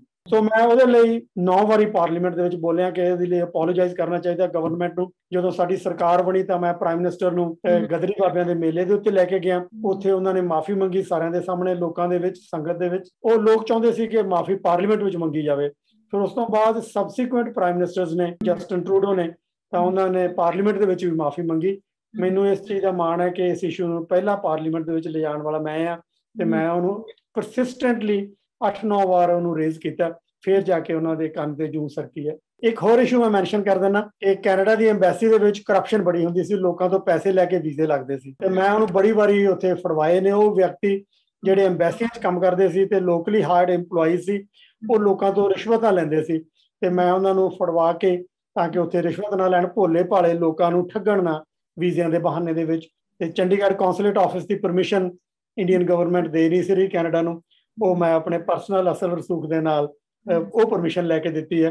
ਤੇ ਹੁਣ ਪੰਜਾਬ ਦੇ ਵਿੱਚੋਂ ਲੋਕਾਂ ਨੂੰ ਦਿੱਲੀ ਨਹੀਂ ਜਾਣਾ ਪੈਂਦਾ, ਚੰਡੀਗੜ੍ਹ ਦੇ ਵਿੱਚ ਹੀ ਸਰ ਜਾਂਦਾ। ਮੈਨੂੰ ਲੱਗਦਾ ਕਿ ਬਹੁਤ ਸਾਰੇ ਲੋਕ ਹੋਣਗੇ, hundreds and thousands of people ਬੜੇ ਥੈਂਕਫੁਲ ਹੋਣਗੇ ਤੁਹਾਡੇ ਤੇ। ਜਦੋਂ ਤੁਸੀਂ ਇੱਕ ਅਹੁਦੇ ਤੇ ਪਹੁੰਚ ਜਾਂਦੇ ਹੋ ਤੇ ਕਿਸੇ ਨੂੰ ਇੱਕ ਕੰਮ ਬਹੁਤ ਔਖਾ ਲੱਗਦਾ, ਪਰ ਤੁਹਾਡੇ ਲਈ ਇਹ ਚੁਟਕੀ ਦਾ ਕੰਮ ਆ। ਸੋ ਇਹੋ ਜਿਹਾ ਕੋਈ ਇਨਸੀਡੈਂਟ ਮੈਨੂੰ ਦੱਸੋ, ਕੋਈ ਕਿੱਸਾ ਸੁਣਾਓ ਕਿ ਕਿਸੇ ਨੇ ਬੜਾ ਸਟ੍ਰੈਸ ਲੈ ਲਿਆ, ਬੜਾ ਫਸਿਆ ਹੋਇਆ, ਪਰ ਤੁਸੀਂ ਚੁਟਕੀ ਨਾਲ ਉਹਦਾ ਕੰਮ ਕਰਤਾ। ਕਿ ਜਦੋਂ ਇੰਡੀਆ ਨੇ ਨਿਊਕਲੀਅਰ ਟੈਸਟ ਕੀਤੇ ਨੇ ਤਾਂ ਉਸ ਟਾਈਮ ਦੇ ਵਿੱਚ ਕੈਨੇਡਾ ਇੰਡੀਆ ਦੇ ਰਿਲੇਸ਼ਨ ਬਹੁਤ ਖਰਾਬ ਹੋ ਗਏ, ਬੜੀ ਸਿਚੁਏਸ਼ਨ ਕੰਪਲਿਕੇਟਡ ਹੋ ਗਈ।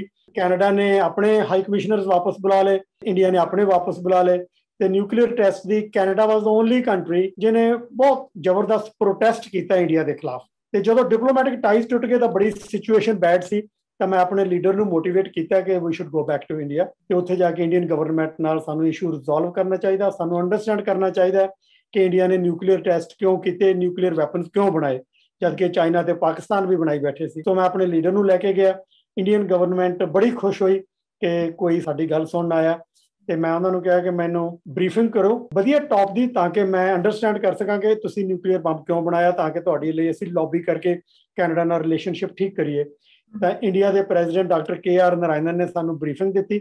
ਸਾਰੀ ਪਾਲਿਸੀ ਦੇ ਜਾਣਨ ਤੋਂ ਬਾਅਦ ਫਿਰ ਮੈਂ ਰਿਲੇਸ਼ਨਸ਼ਿਪ ਦੋਨਾਂ ਕੰਟਰੀਆਂ ਦੇ ਦੁਆਰਾ ਰਿਸਟੋਰ ਕਰਨ ਦੇ ਵਿੱਚ ਬੜੀ ਭੂਮਿਕਾ ਨਿਭਾਈ, ਜਿਹੜਾ ਕਿ ਇੱਕ ਬਹੁਤ ਵੱਡੀ ਸਿਚੁਏਸ਼ਨ ਉਸ ਟਾਈਮ ਦੇ ਉੱਤੇ 98 ਜੁਲਾਈ ਦੇ ਵਿੱਚ, ਤੇ ਬਾਅਦ ਚੋਂ ਠੀਕ ਹੋਈ। ਸੋ ਕਹਿੰਦੇ ਕਿ ਕੁਝ ਬਦਲਾਵ ਲਿਆਉਣ ਲਈ ਨਾ ਪੋਲਿਟਿਕਸ ਜਾਣਾ ਜ਼ਰੂਰੀ ਆ।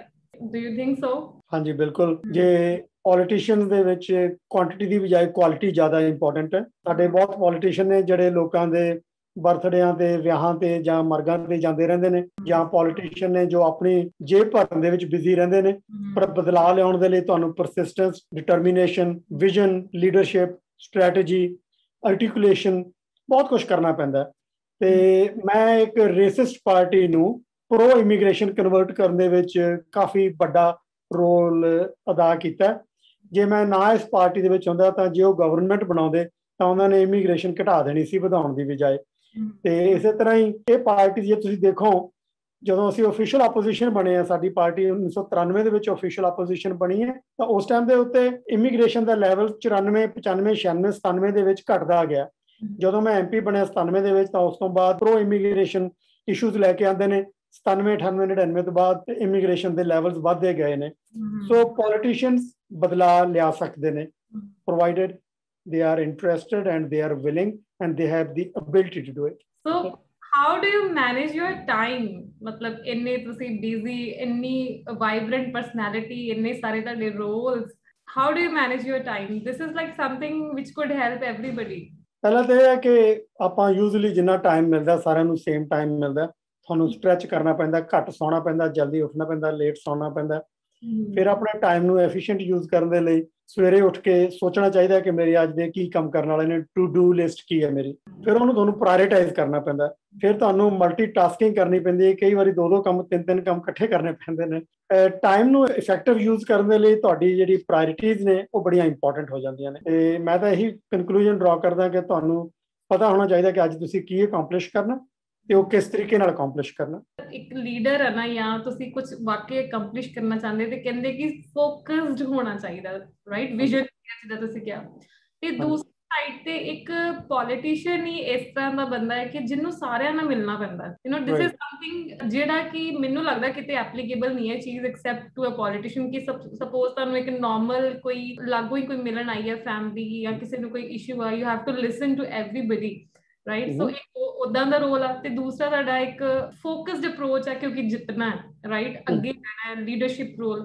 ਸੋ how do you manage both the things ਕਿ ਸਾਰਿਆਂ ਨੂੰ ਮਿਲ ਵੀ ਰਹੇ ਹੋ, ਸੋਸ਼ਲਾਈਜ਼ ਵੀ ਹੋ ਰਹੇ ਹੋ, ਹਰ ਇੱਕ ਨੂੰ ਰਿਸਪੌਂਡ ਵੀ ਕਰ ਰਹੇ ਹੋ, ਤੇ ਦੂਜੀ ਜਗ੍ਹਾ ਤੇ ਫੋਕਸਡ ਆਪਣੀ ਸਟ੍ਰੈਟਜੀ ਤੇ ਵੀ ਕੰਮ ਕਰ ਰਹੇ? ਦੇਖੋ, ਮੈਂ ਇਹ ਬਿਲੀਵ ਕਰਦਾ ਕਿ ਕਿਸੇ ਵੀ ਇਨਸਾਨ ਨੂੰ ਨਾਟ ਕਿਸੇ ਵੀ ਟਾਈਮ ਬਟ ਹਮੇਸ਼ਾ ਹੰਬਲ ਰਹਿਣਾ ਚਾਹੀਦਾ, ਡਾਊਨ ਟੂ ਅਰਥ ਰਹਿਣਾ ਚਾਹੀਦਾ, ਧਰਤੀ ਦੇ ਉੱਪਰ ਪੈਰ ਲਾ ਕੇ ਰੱਖਣੇ ਚਾਹੀਦੇ ਨੇ। ਫਿਰ ਜਦੋਂ ਕਦੇ ਕੋਈ ਤੁਹਾਨੂੰ ਕੋਈ ਅਹਿਮ ਅਹੁਦਾ ਮਿਲਦਾ ਤਾਂ ਉਹ ਕੁਰਸੀ ਦੇ ਵਿੱਚ ਤੁਸੀਂ ਜ਼ਿੰਦਗੀ ਭਰ ਨਹੀਂ ਬੈਠਣਾ। ਜਿੰਨਾ ਚਿਰ ਬੈਠਣਾ ਤਾਂ ਉੱਥੇ ਵਧੀਆ ਤੋਂ ਵਧੀਆ ਕੰਮ ਕਰਨ ਦੀ ਕੋਸ਼ਿਸ਼ ਕਰੋ। ਮੈਂ ਹਮੇਸ਼ਾ ਇਹ ਕੋਸ਼ਿਸ਼ ਕਰਦਾ ਕਿ ਜੋ ਮੇਰੇ ਅੰਦਰ ਹੈ ਉਹੀ ਬਾਹਰ ਹੈ। ਮੈਂ ਆਰਟੀਫੀਸ਼ੀਅਲ ਐਕਟਿੰਗ ਨਹੀਂ ਕਰ ਸਕਦਾ। ਤੇ ਜਦੋਂ ਮੈਂ ਕਿਸੇ ਨੂੰ ਮਿਲਦਾ ਤਾਂ ਮੈਂ ਹਮੇਸ਼ਾ ਸਿੰਸੀਅਰਲੀ ਮਿਲਦਾ, ਦਿਲੋਂ ਮਿਲਦਾ। ਤੇ ਜੇ ਮੈਂ ਕੁਝ ਕਿਸੇ ਲਈ ਕਰ ਸਕਦਾ ਤਾਂ ਉਹ ਵੀ ਦਿਲੋਂ ਹੀ ਕਰਦਾ। ਹਮੇਸ਼ਾ ਮਨ ਦੇ ਵਿੱਚ ਇਹ ਸੋਚਦਾ ਕਿ ਕਿਸੇ ਤੋਂ ਮੈਨੂੰ ਕੋਈ ਐਕਸਪੈਕਟੇਸ਼ਨ ਨਹੀਂ ਹੈ। ਜੇ ਮੈਂ ਕਿਸੇ ਦਾ ਚੰਗਾ ਕੀਤਾ ਤਾਂ ਮੈਂ ਭੁਲਾ ਦਿੰਦਾ, ਤਾਂ ਕਿ ਕੱਲ੍ਹ ਨੂੰ ਮੈਂ ਦੁਬਾਰਾ ਮਿਲਣਾ ਤਾਂ ਮੇਰੇ ਮਨ 'ਚ ਇਹ ਨਾ ਰਵੇ ਕਿ ਮੈਂ ਇਹਦਾ ਫਲਾਨਾ ਕੰਮ ਕੀਤਾ ਸੀ, ਅੱਜ ਮੈਂ ਇਹ ਤੋਂ ਇਹ ਚੀਜ਼ ਐਕਸਪੈਕਟ ਕਰਾਂ। ਮੈਨੂੰ ਬਹੁਤ ਲੋਕ ਬਾਹਰ ਮਿਲਦੇ ਨੇ, ਚਾਹੇ ਮੈਂ ਕਦੇ ਸ਼ਾਪਿੰਗ ਕਰ ਰਿਹਾ, ਲਾਈਨ 'ਚ ਖੜਾ ਪੈਸੇ ਦੇਣ ਲਈ, ਕੋਈ ਆ ਕੇ ਸਤਿ ਸ਼੍ਰੀ ਅਕਾਲ ਬੁਲਾ ਕੇ ਆਪਣੀ ਨਾਲ ਫੈਮਿਲੀ ਨੂੰ ਇੰਟਰੋਡਿਊਸ ਕਰ ਦਿੰਦੇ ਨੇ ਕਿ ਤੁਸੀਂ ਇਹਨਾਂ ਨੂੰ ਕੈਨੇਡਾ ਦੇ ਵਿੱਚ ਲੈ ਕੇ ਆਉਂਦੇ, ਤੁਹਾਡੀ ਬਦੌਲਤ ਆਏ ਨੇ, ਤੁਸੀਂ ਇਹਨਾਂ ਦੀ ਹੈਲਪ ਕੀਤੀ ਹੈ। ਤਾਂ ਮੈਨੂੰ ਪਤਾ ਹੀ ਨਹੀਂ ਹੁੰਦਾ ਕਿ ਮੈਂ ਇਹਨਾਂ ਦੀ ਹੈਲਪ ਕੀਤੀ ਹੈ, ਕਿਉਂਕਿ ਮੈਂ ਭੁਲਾ ਚੁੱਕਿਆ ਹੁੰਦਾ ਤੇ ਮੈਂ ਹਾਂਜੀ ਹਾਂਜੀ ਕਈ ਵਾਰੀ ਕਹਿ ਦਿੰਦਾ। ਪਰ ਮੈਨੂੰ ਇੱਦਾਂ ਲੱਗਦਾ ਹੁੰਦਾ ਕਿ ਤੁਹਾਨੂੰ ਲੋਕਾਂ ਦੇ ਨਾਲ ਡੀਲ ਕਰਨ ਦੇ ਲਈ ਲੋਕਾਂ ਦੇ ਦੁੱਖ ਤੇ ਸੁੱਖ ਨੂੰ ਆਪਣਾ ਦੁੱਖ ਸਮਝਣਾ ਚਾਹੀਦਾ, ਆਪਣਾ ਸੁੱਖ ਸਮਝਣਾ ਚਾਹੀਦਾ। ਜੇ ਕੋਈ ਬੰਦਾ ਪ੍ਰੋਬਲਮ ਹੈ ਤਾਂ ਤੁਸੀਂ ਉਹਦੀ ਪ੍ਰੋਬਲਮ ਨੂੰ ਖੁਦ ਓਨ ਕਰਨ ਲੱਗ ਜਾਂਦੇ ਆ। ਜੇ ਤੁਸੀਂ ਡੈਡੀਕੇਟਡ ਹੋ, ਦਿਲੋਂ ਚਾਹੁੰਦੇ ਹੋ ਕਿਸੇ ਦੀ ਹੈਲਪ ਕਰਨੀ। ਤੇ ਮੇਰੇ 'ਚ ਇਹ ਚੀਜ਼ ਹੈ, ਮੈਂ ਆਪਣੇ ਖਾਤਰ ਬਹੁਤਾ ਕੁਝ ਨਹੀਂ ਕੀਤਾ। ਈਵਨ ਮੇਰੇ ਬੱਚਿਆਂ ਦੇ ਬਰਥਡੇ ਸੀ ਜਦੋਂ ਮੈਂ ਮਿਸ ਕਰਦਾ ਰਿਹਾ ਬੀਇੰਗ ਅ ਪੋਲੀਟੀਸ਼ੀਅਨ, ਪਰ ਕਮਿਊਨਿਟੀ ਦੀ ਖਾਤਰ, ਲੋਕਾਂ ਦੀ ਖਾਤਰ ਮੈਂ ਉਹਨਾਂ ਕੰਮਾਂ ਨੂੰ ਤਰਜੀਹ ਦਿੰਦਾ ਰਿਹਾ। ਨਾਟ ਦੈਟ ਕਿ I didn't care for my family, ਪਰ ਤੁਹਾਨੂੰ ਚੂਜ਼ ਕਰਨਾ ਪੈਂਦਾ ਕਿ ਜੇ ਤੁਸੀਂ ਲੋਕਾਂ ਦੇ ਨਾਲ ਮਿਲਣਾ, ਸੋਸ਼ਲ ਹੋਣਾ, ਤਾਂ ਤੁਹਾਨੂੰ ਲੋਕਾਂ ਦੇ ਨਾਲ ਉਸੇ ਟੋਨ ਦੇ ਵਿੱਚ, ਉਸੇ ਪੇਜ ਦੇ ਉੱਤੇ ਨਾਲ ਰਹਿ ਕੇ ਚੱਲਣਾ ਚਾਹੀਦਾ। ਮੇਰੇ ਮਦਰ ਤੋਂ ਮੈਂ ਇਹ ਚੀਜ਼ ਸਿੱਖੀ ਹੈ। ਮੇਰੇ ਮਦਰ ਵੀ ਸੋਸ਼ਲੀ ਬਹੁਤ ਲੋਕਾਂ ਨਾਲ ਵਰਤਾਅ ਰੱਖਦੇ ਨੇ ਤੇ ਉਹਨਾਂ ਨੇ ਸਾਡੀ ਕੈਂਪੇਨ ਦੇ ਵਿੱਚ ਵੀ ਬਹੁਤ ਮਦਦ ਕੀਤੀ ਹੈ। ਕਿਸੇ ਦਾ ਕੋਈ ਵੀ ਐਕਟੀਵਿਟੀ ਹੈ, ਕਿਸੇ ਦੀ ਇਵੈਂਟ ਹੈ, ਉਹਦੇ ਵਿੱਚ ਪਾਰਟਿਸਿਪੇਟ ਕਰਦੇ ਆ। ਕਨਕਲੂਜਨ ਇਹ ਹੈ ਮੇਰਾ ਕਿ being a politician you always consider ਕਿ ਤੁਸੀਂ ਸੋਸ਼ਲ ਸਰਵੈਂਟ ਹੈ ਲੋਕਾਂ ਦਾ। ਸੋ ਇੱਕ ਲੰਬਾ ਅਰਸਾ ਤੁਸੀਂ ਕੰਮ ਕੀਤਾ, ਆਲਮੋਸਟ 40 ਇਅਰਸ ਆਪਣੀ ਜ਼ਿੰਦਗੀ ਦੇ, ਹੈ ਨਾ, ਲੋਕਾਂ ਨੂੰ ਸਮਰਪਿਤ ਕੀਤੇ, ਸਿੱਖਿਆ ਬੜਾ ਕੁਝ, ਮਿਲੇ ਬੜਿਆਂ ਨੂੰ, ਬੜੀਆਂ ਸਟ੍ਰੈਟਜੀਜ਼ ਬਣਾਈਆਂ, ਬੜਾ ਕੁਝ ਕੀਤਾ। So now you have chosen another path. ਬਿਲਕੁਲ ਆਪਾਂ ਦੂਸਰੀ ਸੜਕ ਤੇ ਹੁਣ ਆਪਾਂ ਆ ਗਏ ਆ ਕਿ ਜ਼ਿੰਦਗੀ ਦਾ ਇੱਕ ਪੂਰਾ ਪੜਾਅ ਫਿਨਿਸ਼ ਕਰਕੇ ਹੁਣ ਫੇਰ ਤੋਂ ਆਪਾਂ ਵਾਸ ਇਨ ਯਰ ਮਾਈਂਡ ਕਿ ਤੁਸੀਂ ਸੋਚਿਆ ਕਿ ਇਮੀਗ੍ਰੇਸ਼ਨ ਜਿਹੜਾ ਬਿਜ਼ਨਸ ਆ ਉਹ ਸਟਾਰਟ ਕਰੋ। ਮੈਂ ਜਿਹੜਾ ਆਪਣਾ ਪੋਲੀਟੀਕਲ ਕਰੀਅਰ ਆ ਉਹਦੇ ਵਿੱਚ ਮੇਰੇ ਕੋਲੇ ਤਕਰੀਬਨ 16,000 ਫਾਈਲਾਂ ਸੀ ਇਮੀਗ੍ਰੇਸ਼ਨ ਲੋਕਾਂ ਦੇ, ਜਿਹੜੇ ਮੈਂ ਕੇਸ ਵਰਕ ਕੀਤਾ। ਮੇਰੇ ਵਾਈਫ ਵੀ 4 ਟਰਮ ਮੈਂਬਰ ਆਫ ਪਾਰਲੀਮੈਂਟ ਰਹੇ ਨੇ। ਇਨਫੈਕਟ ਅਸੀਂ ਪਹਿਲੇ ਕਪਲ ਆ, ਦੋਨੋਂ ਇਕੱਠੇ ਮੈਂਬਰ ਆਫ ਪਾਰਲੀਮੈਂਟ ਕੈਨੇਡਾ ਦੀ ਹਿਸਟਰੀ ਦੇ ਵਿੱਚ ਪਹਿਲਾ ਕਪਲ ਆ ਜਿਹੜੇ ਇਲੈਕਟ ਹੋਏ ਆ। ਉਹਨਾਂ ਦੇ ਆਫਿਸ ਦੇ ਵਿੱਚ ਵੀ ਬਹੁਤ ਜ਼ਿਆਦਾ ਇਮੀਗ੍ਰੇਸ਼ਨ ਦਾ ਕੇਸਿਸ ਸੀਗੇ। ਮੇਰੀ ਕੰਸਟੀਚੁਐਂਸੀ ਕੈਨੇਡਾ ਦੇ ਵਿੱਚ ਲਾਰਜੈਸਟ ਇਨ ਪੋਪੂਲੇਸ਼ਨ ਸੀ ਕਿਉਂਕਿ ਇਮੀਗ੍ਰੈਂਟ ਬਹੁਤ ਸੀ, ਇਸ ਕਰਕੇ ਇਮੀਗ੍ਰੇਸ਼ਨ ਦੇ ਕੇਸਿਸ ਨਾਲ ਮੇਰਾ ਸ਼ੁਰੂ ਤੋਂ ਨਾਤਾ ਜੁੜਿਆ ਹੋਇਆ।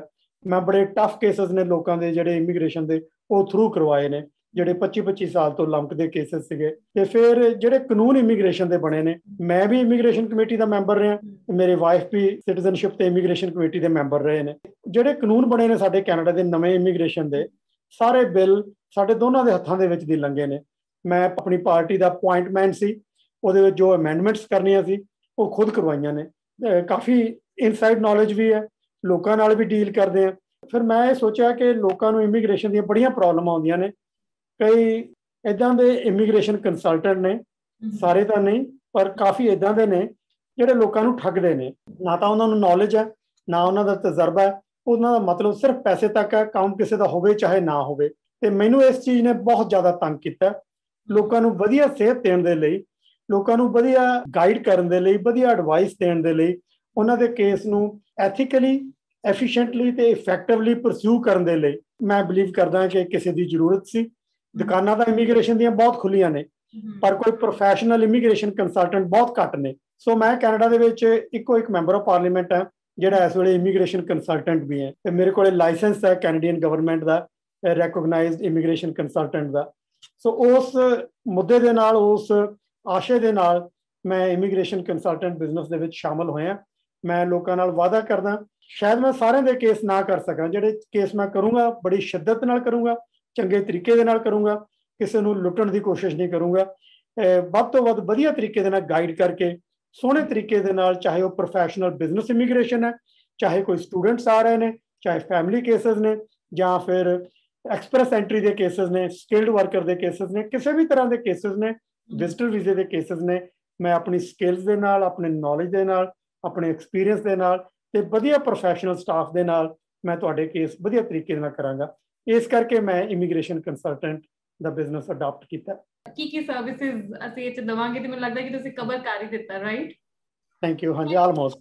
ਐਡ ਇਨ ਸਰਵਿਸਿਜ਼ ਕੀ ਸਰਵਿਸਿਜ਼ ਦੇ ਵਿੱਚ ਆਪਣੇ ਕੋਲ ਆਪਾਂ ਕਿਸ ਸਰਵਿਸ ਲਈ ਤੁਹਾਨੂੰ ਅਪਰੋਚ ਕਰ ਸਕਦੇ ਹਾਂ ਕਿ ਤੁਹਾਨੂੰ ਨੌਲੇਜ ਇੰਨੀ ਹੈ ਕਿ ਕੋਈ ਵੀ ਕੇਸ ਤੁਸੀਂ ਹੈਂਡਲ ਕਰ ਸਕਦੇ ਹੋ? ਮੈਨੂੰ ਉਮੀਦ ਤਾਂ ਇਹੀ ਹੈ ਕਿਉਂਕਿ ਇਮੀਗ੍ਰੇਸ਼ਨ ਇੱਕ ਬਹੁਤ ਵਾਸਟ ਫੀਲਡ ਹੈ। ਮੈਂ ਡਾਊਨ ਦੀ ਰੋਡ ਬਿਜ਼ਨਸ ਇਮੀਗ੍ਰੇਸ਼ਨ ਦੇ ਵਿੱਚ ਫੋਕਸ ਕਰੂੰਗਾ, ਪਰ ਇਸ ਵੇਲੇ ਮੈਂ ਸਾਰੇ ਤਰ੍ਹਾਂ ਦੇ ਇਮੀਗ੍ਰੇਸ਼ਨ ਕੇਸਿਸ ਨੇ ਜਿਹੜੇ ਉਹ ਕਰਦਾ। ਈਵਨ ਅਪੀਲਸ ਵੀ ਕਰ ਸਕਦੇ ਹਾਂ, ਕਿਸੇ ਦਾ ਕੇਸ ਰਿਜੈਕਟ ਹੋਇਆ, ਕਿਸੇ ਨੇ ਵਿਜ਼ਟਰ ਵੀਜ਼ੇ ਲਈ ਅਪਲਾਈ ਕਰਨਾ, ਫੈਮਿਲੀ ਕਲਾਸ 'ਚ ਅਪਲਾਈ ਕਰਨਾ, ਸਪਾਊਸ ਲਈ ਅਪਲਾਈ ਕਰਨਾ, ਆਪਣੇ ਪੇਰੈਂਟਸ, ਗ੍ਰੈਂਡ ਪੇਰੈਂਟਸ ਲਈ ਅਪਲਾਈ ਕਰਨਾ, ਜਾਂ ਫਿਰ ਵਰਕ ਪਰਮਿਟ ਲੈਣਾ ਕੈਨੇਡਾ ਦੇ ਵਿੱਚ, ਸਕਿੱਲ ਵਰਕਰਸ ਦੇ ਤੌਰ ਤੇ ਆਉਣਾ, ਕੈਨੇਡੀਅਨ ਐਕਸਪੀਰੀਅੰਸ ਕਲਾਸ ਵਾਲਿਆਂ ਨੇ ਅਪਲਾਈ ਕਰਨਾ ਆਪਣੇ PR ਦੇ ਲਈ, ਵਰਕ ਪਰਮਿਟ ਲੈਣੇ ਨੇ, ਸਟੂਡੈਂਟਸ ਨੇ ਐਡਮਿਸ਼ਨ ਲੈਣੀ ਹੈ, ਵੀਜ਼ੇ ਲੈਣੇ ਨੇ, ਕਿਸੇ ਵੀ ਤਰ੍ਹਾਂ ਦੀ ਕੋਈ ਵੀ ਕੈਟਾਗਰੀਜ਼ ਨੇ, ਕੋਈ ਰੈਫਿਊਜੀ ਕੇਸਿਸ ਨੇ, ਸਾਰੇ ਕੇਸਿਸ ਨੂੰ ਅਸੀਂ ਫੋਲੋ ਥਰੂ ਕਰਦੇ ਹਾਂ। ਗ੍ਰੇਟ। ਸੋ ਮੇਰੇ ਮਨ 'ਚ ਇੱਕ ਸਵਾਲ ਆ ਰਿਹਾ, ਜਦੋਂ ਤੁਸੀਂ ਹੈਲਪ ਕਰਨ ਦੇ ਕਾਬਿਲ ਹੋ ਜਾਂਦੇ ਨਾ ਤੇ ਫਿਰ ਦੇਸ਼, ਭਾਸ਼ਾ, ਕਾਸਟ, ਕ੍ਰੀਡ ਕੁਝ ਵੀ ਨਹੀਂ ਵੇਖਣ ਦੀ ਲੋੜ ਪੈਂਦੀ, ਮਤਲਬ ਪੈਣੀ ਵੀ ਨਹੀਂ ਚਾਹੀਦੀ ਜਾਂ ਨਹੀਂ ਕਰਨਾ ਚਾਹੀਦਾ। ਦੱਸੋ are you going to serve only Punjab, India, or you are going to help other countries also? ਜਿਹੜੇ ਉੱਥੇ ਬੱਚੇ ਨੇ ਉਹ ਵੀ ਕੈਨੇਡਾ ਆਉਣਾ ਚਾਹੁੰਦੇ ਨੇ, ਮਤਲਬ ਤੁਹਾਡਾ ਕੀ ਫੋਕਸ ਰਹੇਗਾ ਕਿ ਬਸ ਇੰਡੀਆ ਨੂੰ ਜਾਂ ਪੰਜਾਬ ਵੱਲ ਹੀ ਆਪਾਂ ਧਿਆਨ ਦੇਣਾ ਹੈ ਕਿ ਹੋਰ ਇੰਨੇ ਕੰਟਰੀਜ਼ ਆ ਜਿੱਥੇ ਹੈਲਪ ਦੀ ਬਹੁਤ ਜ਼ਰੂਰਤ ਆ? ਦੇਖੋ, ਮੈਂ ਜਿੱਦਾਂ ਦੱਸਿਆ ਕਿ ਦੁਨੀਆ ਦੇ ਬਹੁਤ ਦੇਸ਼ਾਂ ਦੇ ਵਿੱਚ ਗਿਆ ਤੇ ਮੇਰੇ ਕਾਫੀ ਕੰਟੈਕਟਸ ਨੇ ਜਿਹੜੇ ਪੰਜਾਬ ਤੋਂ ਬਾਹਰ ਵੀ ਨੇ। ਮੈਂ 10 ਸਾਲ ਵੈਸਟ ਅਫਰੀਕਾ 'ਚ ਰਿਹਾ। ਇਸ ਤੋਂ ਬਿਨਾਂ ਮੈਂ ਉਹਨਾਂ ਦੇਸ਼ਾਂ ਦੇ ਵਿੱਚ ਗਿਆ ਜਿੱਥੇ ਪੰਜਾਬੀ ਜ਼ਿਆਦਾ ਨਹੀਂ ਗਏ। For example republic of Georgia, ਉਹਨਾਂ ਨੇ ਮੈਨੂੰ ਆਨਰਰੀ ਸਿਟੀਜ਼ਨਸ਼ਿਪ ਵੀ ਦਿੱਤੀ ਹੈ ਤੇ ਮੈਨੂੰ ਆਨਰਰੀ PhD ਦੀ ਡਿਗਰੀ ਵੀ ਦਿੱਤੀ ਹੈ। ਉਹਨਾਂ ਦੇ ਲਈ ਉਹਨਾਂ ਦੀ ਗਵਰਨਮੈਂਟ ਨੂੰ ਮੈਂ ਕੁਝ ਸੁਝਾਅ ਦਿੱਤੇ ਸੀ ਜਿਹੜੇ ਉਹਨਾਂ ਨੂੰ ਬੜੇ ਵਧੀਆ ਲੱਗੇ। ਇਸ ਤੋਂ ਬਿਨਾਂ ਪ੍ਰੈਜ਼ੀਡੈਂਟ ਦੇ ਇਨਵੀਟੇਸ਼ਨ ਤੇ ਮੈਂ ਤਾਇਵਾਨ ਦੇ ਵਿੱਚ 5 ਵਾਰੀ ਗਿਆ, ਮੈਂ ਤੇ ਮੇਰੀ ਵਾਈਫ। ਤੇ ਉਹਨਾਂ ਦੀ ਖਾਤਰ ਅਸੀਂ ਚਾਈਨਾ ਦੇ ਨਾਲ ਮੀਡੀਏਸ਼ਨ 'ਚ ਬੜਾ ਰੋਲ ਪਲੇ ਕੀਤਾ। ਸਾਡੇ ਬੜੇ ਗੂੜੇ ਸੰਬੰਧ ਨੇ ਉਹਨਾਂ ਕੰਟਰੀਆਂ ਦੇ ਨਾਲ ਵੀ। ਹਾਂਗਕਾਂਗ, ਮੇਰੀ ਵਾਈਫ ਦਾ ਬਰਥ ਜਾਪਾਨ ਦਾ, ਹਾਲਾਂਕਿ ਉਹ ਢਿੱਲੋਂ ਪੰਜਾਬੀ ਫੈਮਿਲੀ ਨੇ ਪਰ ਉਹ ਜਾਪਾਨ 'ਚ ਬੋਰਨ ਹੋਏ ਨੇ। ਸੋ ਸਾਡੀ ਫੈਮਿਲੀ ਜਿਹੜੀ ਮੇਰੀ ਸਾਈਡ ਤੋਂ ਤਾਂ ਖੈਰ ਘੱਟ ਨੇ, ਪਰ ਮੇਰੀ ਵਾਈਫ ਸਾਈਡ ਤੋਂ ਉਹ ਬਾਹਰ ਹਾਂਗਕਾਂਗ, ਜਾਪਾਨ ਦੇ ਵਿੱਚ ਬਹੁਤ ਜ਼ਿਆਦਾ ਰਹੇ ਨੇ। ਸੋ ਮੇਰੇ ਕੰਟੈਕਟ ਨੇ ਜਿਹੜੇ, ਮੈਨੂੰ ਉਹਨਾਂ ਦੇ ਉੱਤੇ ਕੰਮ ਕਰਨਾ ਚਾਹੀਦਾ। ਐਜ਼ ਏ ਬਿਜ਼ਨਸ ਪਰਸਨ ਮੈਂ ਹਾਂਗਕਾਂਗ, ਚਾਈਨਾ, ਤਾਇਵਾਨ, ਫਿਰ ਇੰਡੋਨੇਸ਼ੀਆ, ਵੀਅਤਨਾਮ, ਫਿਲੀਪੀਨਸ, ਕੋਰੀਆ ਤੇ ਇਧਰ ਸਾਊਥ ਅਮਰੀਕਨ ਕੰਟਰੀਜ਼, ਫਿਰ ਇਸ ਤੋਂ ਬਿਨਾਂ ਵੈਸਟ ਅਫਰੀਕਨ ਕੰਟਰੀਜ਼ ਤੇ ਇੰਡੀਆ, ਪਾਕਿਸਤਾਨ ਦਾ ਆਫਕੋਰਸ ਸਾਡਾ ਆਪਣਾ ਘਰ ਹੈ। ਉੱਥੇ ਤਾਂ ਚੰਗੀ ਤਰ੍ਹਾਂ ਆਫਿਸ ਖੋਲ ਕੇ ਵਧੀਆ ਕੰਮ ਕਰਾਂਗੇ। ਪਰ ਦੁਨੀਆ ਦੇ ਹਰ ਦੇਸ਼ ਦੇ ਵਿੱਚ ਜਿੱਥੋਂ ਵੀ ਲੋਕ ਆਉਣਾ ਚਾਹੁੰਦੇ ਨੇ, ਈਵਨ ਕਾਕਸਸ ਕੰਟਰੀ, ਜਾਰਜੀਆ ਵਗੈਰਾ, ਆਰਮੇਨੀਆ, ਇਹਨਾਂ ਸਾਰੇ ਕੰਟਰੀਆਂ ਦੇ ਵਿੱਚ ਇੱਥੇ ਵੀ ਮੈਂ ਆਪਣੇ ਆਫਿਸ ਖੋਲੂੰਗਾ।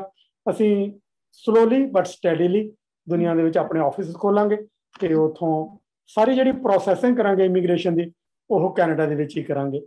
ਮੇਰਾ ਇੱਥੇ ਆਫਿਸ ਬੜਾ ਵਧੀਆ, ਬੜਾ ਵੱਡਾ, ਪ੍ਰੋਫੈਸ਼ਨਲ ਸਟਾਫ ਹੈ, ਵਕੀਲ ਮੈਂ ਹਾਇਰ ਕੀਤੇ ਨੇ। ਸੋ ਸੈਂਟਰਲੀ ਅਸੀਂ ਸਾਰੀ ਪ੍ਰੋਸੈਸਿੰਗ ਕਰਾਂਗੇ। ਮੈਂ ਦੁਨੀਆ ਦੇ ਕਿਸੇ ਦੇ ਹਿੱਸੇ ਦੇ ਕਿਸੇ ਵੀ ਵਰਗ ਦੇ ਲੋਕਾਂ ਨੂੰ, ਚਾਹੇ ਅਮੀਰ ਨੇ, ਚਾਹੇ ਗਰੀਬ ਨੇ, ਚਾਹੇ ਉਹ ਕਿਸੇ ਵੀ ਰੇਸ ਨਾਲ ਸੰਬੰਧ ਰੱਖਦੇ ਨੇ, ਸਾਰਿਆਂ ਦੀ ਮਦਦ ਕਰਨ ਦੀ ਕੋਸ਼ਿਸ਼ ਕਰਾਂਗੇ। ਸੋ ਬਹੁਤ ਹੀ ਅੱਛਾ ਲੱਗਾ ਗੱਲ ਕਰਕੇ ਤੇ ਮੈਨੂੰ ਵੀ ਲੱਗਦਾ ਕਿ ਮੈਂ 1 ਘੰਟਾ ਹੋਰ ਤੁਹਾਡੀ ਇੰਟਰਵਿਊ ਕਰ ਸਕਦੀ ਹਾਂ। ਬਹੁਤ ਜ਼ਿਆਦਾ ਮੈਨੂੰ ਅੱਛਾ ਲੱਗਾ। ਸੋ ਲਾਸਟ ਤੇ ਆਪਣਾ ਕੋਈ ਲਾਈਫ ਸਕਿੱਲ ਸ਼ੇਅਰ ਕਰੋ ਕਿ ਵਿਚ ਐਵਰੀਬਡੀ ਕੈਨ ਇੰਪਲੀਮੈਂਟ, ਆਪਣੇ ਜਿਹੜੇ ਸਕਸੈਸ ਦੀਆਂ ਪੌੜੀਆਂ ਜਿਹੜੀਆਂ ਉਹ ਚੜ੍ਹ ਸਕਦੇ ਨੇ। ਸੋ ਕਿਉਂਕਿ ਤੁਸੀਂ ਸਾਰਿਆਂ ਲਈ ਇੰਸਪੀਰੇਸ਼ਨ ਹੋ, ਹਰ ਏਜ ਗਰੁੱਪ ਲਈ। ਸੋ ਕੀ ਲੱਗਦਾ ਹੈ ਤੁਹਾਨੂੰ ਕਿ ਇੱਕ ਲਾਈਫ ਸਕਿੱਲ ਕਿਹੜਾ ਅਸੀਂ ਐਡ ਕਰੀਏ ਆਪਣੀ ਜ਼ਿੰਦਗੀ 'ਚ ਕਿ ਥੋੜੀ ਇੰਪਰੂਵਮੈਂਟ ਆਏਗੀ? ਯੂਥ ਆਪਣੇ ਪੇਰੈਂਟਸ ਦੇ ਖਰਚੇ ਤੇ ਪੈਸੇ ਤੇ ਅੱਗੇ ਪੜ੍ਹਾਈ ਵਗੈਰਾ ਕਰਕੇ ਐਸ਼ ਕਰਨਾ ਚਾਹੁੰਦੇ ਨੇ। ਮੈਂ ਉਹਨਾਂ ਨੂੰ ਇਹ ਮੈਸੇਜ ਦੇਣਾ ਚਾਹੁੰਦਾ ਕਿ ਦੱਬ ਕੇ ਪੜ੍ਹੋ। ਜ਼ਿੰਦਗੀ ਦੇ ਵਿੱਚ ਸਕਸੈਸਫੁਲ ਹੋਣ ਦੇ ਲਈ ਇੱਕ ਵਾਰ ਜ਼ਰੂਰ ਮਿਹਨਤ ਕਰਨੀ ਪੈਂਦੀ ਹੈ। ਜੇ ਤੁਸੀਂ ਜ਼ਿੰਦਗੀ ਦੇ ਸ਼ੁਰੂ ਵਾਲੇ ਸਾਲਾਂ ਦੇ ਵਿੱਚ ਮਿਹਨਤ ਕਰੋ ਤਾਂ ਬਾਕੀ ਦੇ ਸਾਲ ਤੁਸੀਂ ਐਸ਼ ਕਰ ਸਕਦੇ ਹੋ, ਆਰਾਮ ਨਾਲ ਜ਼ਿੰਦਗੀ ਬਤੀਤ ਕਰ ਸਕਦੇ ਹੋ। ਜੇ ਤੁਸੀਂ ਜ਼ਿੰਦਗੀ ਦੇ ਸ਼ੁਰੂ ਵਾਲੇ ਸਾਲ ਐਸ਼ ਕਰਦੇ ਰਹੇ ਤਾਂ ਸਾਰੀ ਜ਼ਿੰਦਗੀ ਤੁਹਾਨੂੰ ਆਪਣੇ ਪਰਿਵਾਰ ਨੂੰ ਪਾਲਣ ਦੇ ਲਈ ਮਿਹਨਤ ਕਰਨੀ ਪਊਗੀ। ਸੋ ਪਹਿਲਾਂ ਤਾਂ ਇਹ ਕਿ ਮੌਕੇ ਦਾ ਵਧੀਆ ਫਾਇਦਾ ਉਠਾ ਕੇ ਵਧੀਆ ਐਜੂਕੇਸ਼ਨ ਲਓ, ਡਰੱਗਸ ਤੋਂ ਤੇ ਅਜਿਹੀਆਂ ਚੀਜ਼ਾਂ ਤੋਂ ਦੂਰ ਰਹੋ। ਫਿਰ ਪੜ੍ਹਾਈ ਵਧੀਆ ਲੈ ਕਰਕੇ ਆਪਣੇ ਸਕਿੱਲਸ ਇੰਪਰੂਵ ਕਰੋ। ਹਰ ਰੋਜ਼ ਸ਼ੀਸ਼ੇ ਸਾਹਮਣੇ ਖੜ੍ਹ ਕੇ ਇਹ ਸੋਚੋ ਕਿ ਤੁਹਾਡੇ 'ਚ ਕਿਹੜੀਆਂ ਕਮੀਆਂ ਨੇ ਜਿਹੜੀਆਂ ਤੁਸੀਂ ਅੱਜ ਦੂਰ ਕਰਨੀਆਂ ਨੇ। ਹਰ ਰੋਜ਼ ਤੁਸੀਂ ਆਪਣੀਆਂ ਕਮੀਆਂ ਦੂਰ ਕਰੋਗੇ, ਇੱਕ ਦਿਨ ਤੁਸੀਂ ਵਧੀਆ ਇਨਸਾਨ ਬਣ ਜਾਓਗੇ। ਸੱਚ ਤੇ ਮਿਹਨਤ, ਇਹਨਾਂ ਚੀਜ਼ਾਂ ਦੇ ਉੱਤੇ ਜੇ ਫੋਕਸ ਕਰੋਗੇ ਤਾਂ ਜ਼ਿੰਦਗੀ ਦੀ ਕੋਈ ਤਾਕਤ ਤੁਹਾਨੂੰ ਸਕਸੈਸਫੁਲ ਹੋਣ ਤੋਂ ਰੋਕ ਨਹੀਂ ਸਕਦੀ। ਸੋ ਮੈਂ ਯੂਥ ਨੂੰ ਜ਼ਰੂਰ ਇਹ ਬੇਨਤੀ ਕਰਨੀ ਚਾਹੁੰਦਾ ਕਿ ਸਕਸੈਸਫੁਲ ਹੋਣ ਦੇ ਲਈ ਮਿਹਨਤ ਕਰੋ ਤੇ ਇਮਾਨਦਾਰੀ ਦੇ ਨਾਲ, ਸੱਚ ਦੇ ਨਾਲ ਆਪਣੀ ਜ਼ਿੰਦਗੀ ਬਤੀਤ ਕਰਨ ਦੇ ਪ੍ਰਿੰਸੀਪਲਸ ਅਡਾਪਟ ਕਰੋ। ਜਿਹੜੇ ਸਾਡੇ ਬਿਜ਼ਨਸਮੈਨ, ਉਹਨਾਂ ਨੂੰ ਵੀ ਮੈਂ ਇਹ ਬੇਨਤੀ ਕਰਨੀ ਚਾਹੁੰਦਾ ਕਿ ਜੇ ਇੱਕ ਚੀਜ਼ ਤੁਸੀਂ ਵਧੀਆ ਕਰ ਸਕਦੇ ਹੋ, ਇਹ ਹੈ ਕਿ ਕਿਸੇ ਚੀਜ਼ 'ਚ ਮਿਲਾਵਟ ਕਰਕੇ ਨਾ ਵੇਚੋ। ਸ਼ੁੱਧ, ਸਾਫ਼, ਇਮਾਨਦਾਰੀ ਨਾਲ ਬਿਜ਼ਨਸ ਕਰੋ, ਉਹਦੇ 'ਚ ਬੜੀ ਬਰਕਤ ਹੈ। ਤੁਹਾਨੂੰ ਇਕੱਲਿਆਂ ਨੂੰ ਜਾਂਦਿਆਂ ਨੂੰ ਕਦੇ ਡਰ ਨਹੀਂ ਲੱਗਦਾ ਕਿ ਮੈਨੂੰ ਸਿਕਿਉਰਿਟੀ ਦੀ ਲੋੜ ਹੈ ਜਾਂ ਮੈਨੂੰ ਕੋਈ ਪ੍ਰੋਬਲਮ ਆਏਗੀ, ਕਿਉਂਕਿ ਜੇ ਤੁਸੀਂ ਇਮਾਨਦਾਰ ਹੋ ਤੇ ਤੁਸੀਂ ਲੋਕਾਂ ਨਾਲ ਫੇਅਰ ਟਰੀਟਮੈਂਟ ਦਿੰਦੇ ਹੋ ਉਹਨਾਂ ਨਾਲ, ਤਾਂ ਤੁਹਾਨੂੰ ਜ਼ਿੰਦਗੀ ਦੇ ਵਿੱਚ ਖੁਸ਼ੀ ਆਏਗੀ, ਰਾਤ ਨੂੰ ਨੀਂਦ ਬੜੀ ਵਧੀਆ ਆਏਗੀ। ਤੁਹਾਨੂੰ ਪਰਿਵਾਰ ਦੇ ਵਿੱਚ, ਤੁਹਾਡੀ ਬਾਹਰ ਕਮਿਊਨਿਟੀ ਦੇ ਵਿੱਚ ਸਾਰੇ ਲੋਕ ਤੁਹਾਡੀ ਤਾਰੀਫ ਕਰਨਗੇ। ਤੁਸੀਂ ਇੱਕ ਚੰਗੇ ਇਨਸਾਨ ਬਣ ਕੇ ਵਧੀਆ ਕੰਟਰੀਬਿਊਟ ਕਰ ਸਕਦੇ ਹੋ ਦੁਨੀਆ ਨੂੰ, ਹਿਊਮੈਨਿਟੀ ਨੂੰ ਵਧੀਆ ਪਾਸੇ ਲਿਜਾਣ ਦੇ ਲਈ। Thank you sir, thank you so much. ਧੰਨਵਾਦ ਜੀ, ਥੈਂਕ ਯੂ ਵੈਰੀ ਮਚ। ਤੁਹਾਡਾ ਬਹੁਤ ਧੰਨਵਾਦ ਤੇ ਮੇਰੇ ਵੱਲੋਂ ਤੁਹਾਨੂੰ ਤੇ ਤੁਹਾਡੇ ਸ਼ੋਅ ਦੇ ਸਾਰੇ ਤੁਹਾਡੇ ਫੈਨਸ ਨੂੰ ਪਿਆਰ ਤੇ ਸਤਿਕਾਰ ਨਾਲ ਸਤਿ ਸ਼੍ਰੀ ਅਕਾਲ।